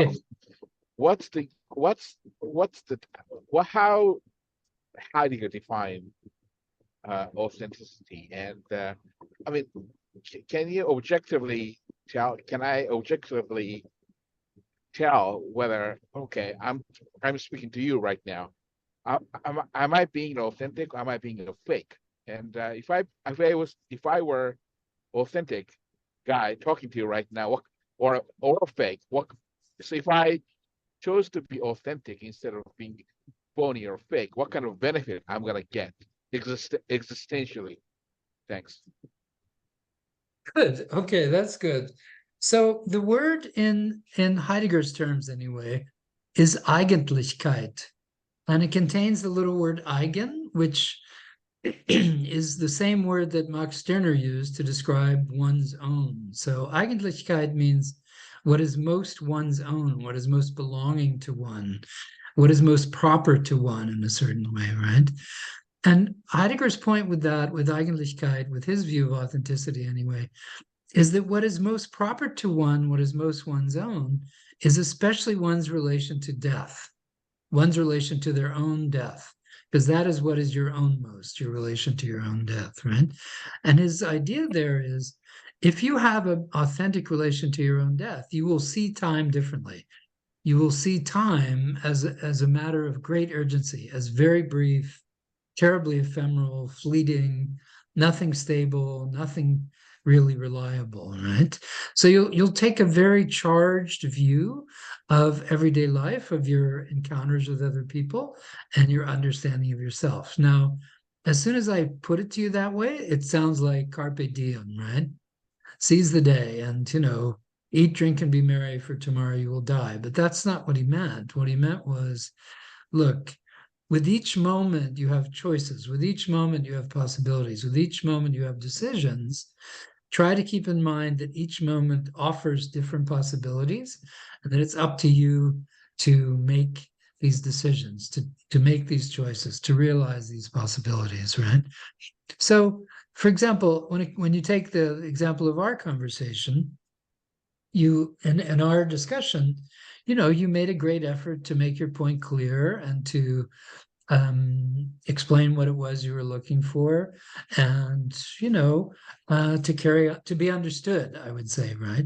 But it's quite possible to enter into a conversation with the aim not to be understood, the aim to be misunderstood, right? The aim to provoke misunderstanding rather than understanding.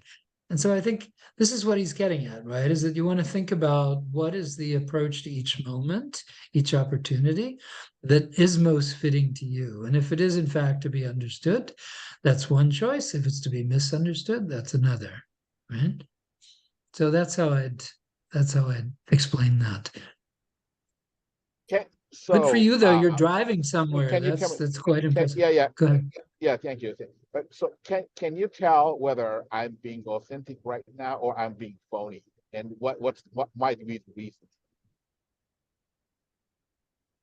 Yeah, I can't really tell. If I were asked to just give percentages, like are you 51% authentic or 49% phony, I would say I would start with where I was just a minute ago. I would say you're making a great effort to be understood, and you're making a great effort to raise a clear question and seek genuine answers. So, in the extent to which that's your authentic response to the moment, then I would say you're more authentic than inauthentic. That's how I'd interpret it.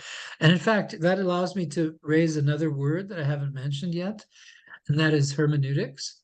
For Heidegger, every moment of interpretation is always a moment of seeking understanding and a hermeneutic opportunity, right?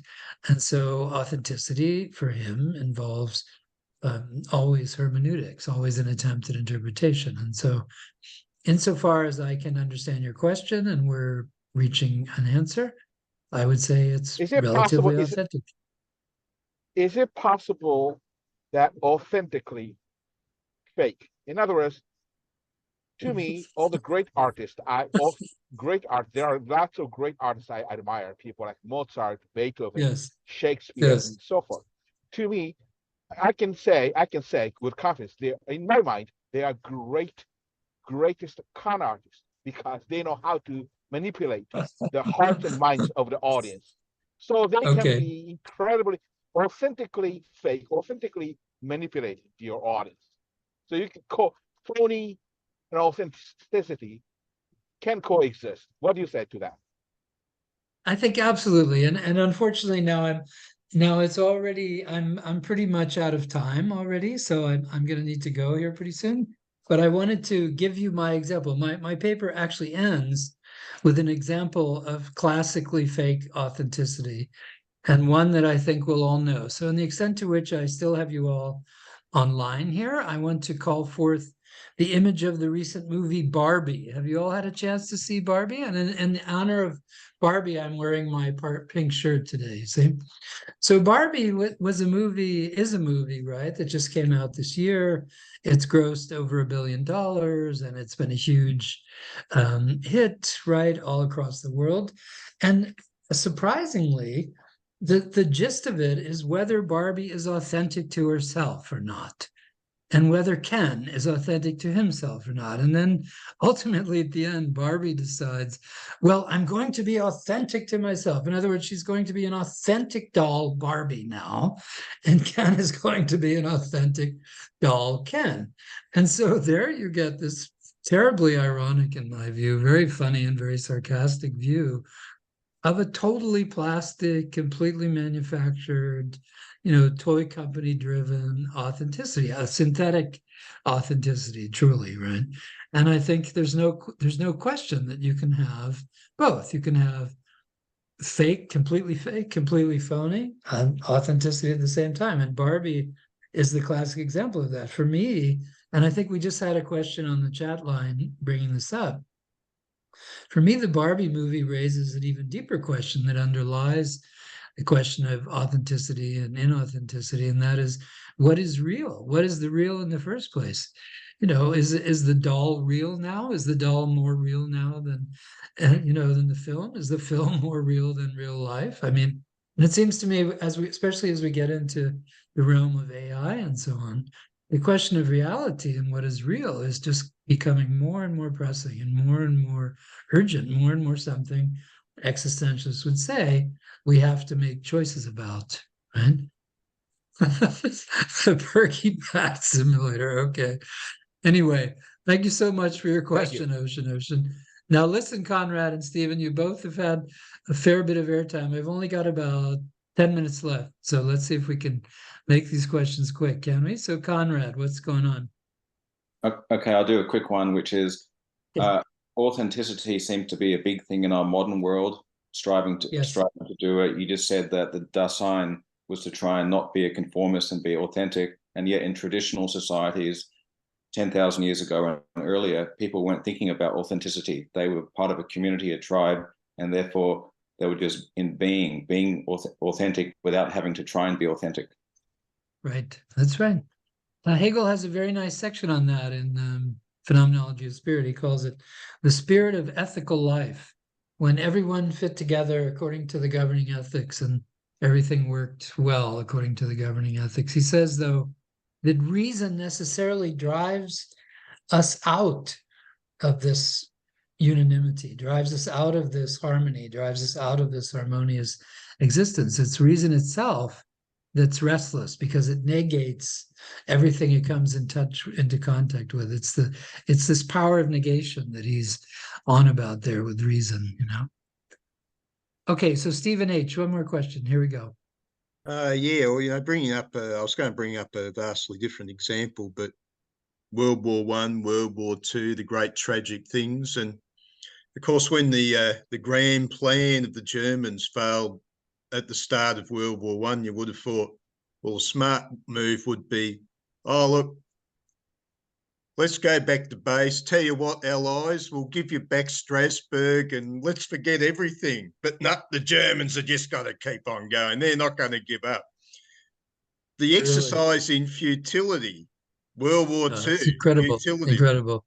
Yeah. And then you read back to Nietzsche, and she said some of the annoying things about Germans is their exercises in futility. I don't want to be known as a German. So again, Nietzsche is being prophetic. So what do you have to say about futility? Well, if I may make, so I have to admit here, Stephen, I'm a recovering American, let's say. I've lived in Canada for 31 years, and I would like to say now at this point that American history is rife with such examples too. I mean, look at Vietnam, what was the point of that after all? Look at the 2 Iraq wars, look at Afghanistan. These are all exercises in incredible futility, very, very wasteful in terms of human life, in terms of money, very destructive to the American influence in the world, it seems to me. So it seems to me, just to speak in favor of German culture for a moment, at least a sizable part of the German population realized after World War II that militarism in any form was not the way to go, and that, you know, much better to make arrangements through commerce and, you know, the economy than with military expansionism. So I agree with you. Exercises and fertilities. Okay, any other questions? I really have to go, unfortunately. Now, Muri, was there a question? Muri, what happened had to his Muri? hand Did up. we leave him? Maybe he's decided against it. So yes, thank you very much. I have not. Thank you, Steve. Thanks Okay, for the okay. presentation. Can you hear Sure. me? Yes. Oh, okay. Thank you very much. I have observed the use of authenticity many times. Also, the choice, decision making, taking responsibilities were also used, and Right. that indicates that existentialism is an authentic institution with sound ideologies. I have also been able to decrypt the strengths, the weaknesses, the opportunities, and the threats of existentialism. The weakness and strength, however, to me, potentially could be a dent on the integrity of the institution, and this will have a negative impact on the acceptability and likely on the basic objective of giving people's life a true meaning. My question is, and that's my concern, how do you think existentialism can be more strengthened to expand its growth globally? Thank you. Nice, very nice. Those are great questions. And so I wanted to mention in closing, along with the Barbie movie, which is somewhat of a joke, I wanted to mention the writings of Mbogo Percy Moore, who's a South African philosopher and has written on Sartre and the ethics of contingency, a wonderful book really about how thinking of contingency works against racism. And then another book by a man named T. Storm Heater called The Sonic Gaze, where he talks about racialized listening, where, you know, people listen according to their understandings of racial concerns, right? So, and he especially focuses on jazz and whiteness. And so there is going on right at this moment, there's an enormous range of existentialism appearing across the world in Africa, South America, Europe, Asia, North America. The great, in my personal experience, Muri, the great struggle for me in my professional life is with analytic philosophy. I work in a North American university, and their analytic philosophers are dominant, and for them, there's no logic in existentialism. It's lacking rigor. It's too casual. It's, you know, it's not clear about the concepts and so on, right? And what's interesting is that while these views dominate in our departments, the class numbers of students are very tiny. And my classes are huge. I get hundreds of students, right? And they're all cheering and laughing and applauding and so on, right? So the students see the relevance of existentialism, but the faculty want to keep it to the side and marginalized and closeted, right? So I think for me, existentialism needs to continuously sort of prove itself and prove its relevance, its applicability, its usefulness, just as our questions today have been asking, right? How can we make this more useful? And I think it's a very important step to take going forward. So thank you all for your questions. Thank you, David, for inviting me. And unfortunately, I have to go here. So we'll see you next time. David, I'll send you the entire paper and you can put it up on the website, okay? Great. Okay. Well, thank you, Associate Professor Stephen Taubeneck, for addressing the Existentialist Society on existentialism as philosophy, literature, and psychology. So You're thank welcome, you. David. And thank you. Yep. See you next time. Bye. Yeah, thank you.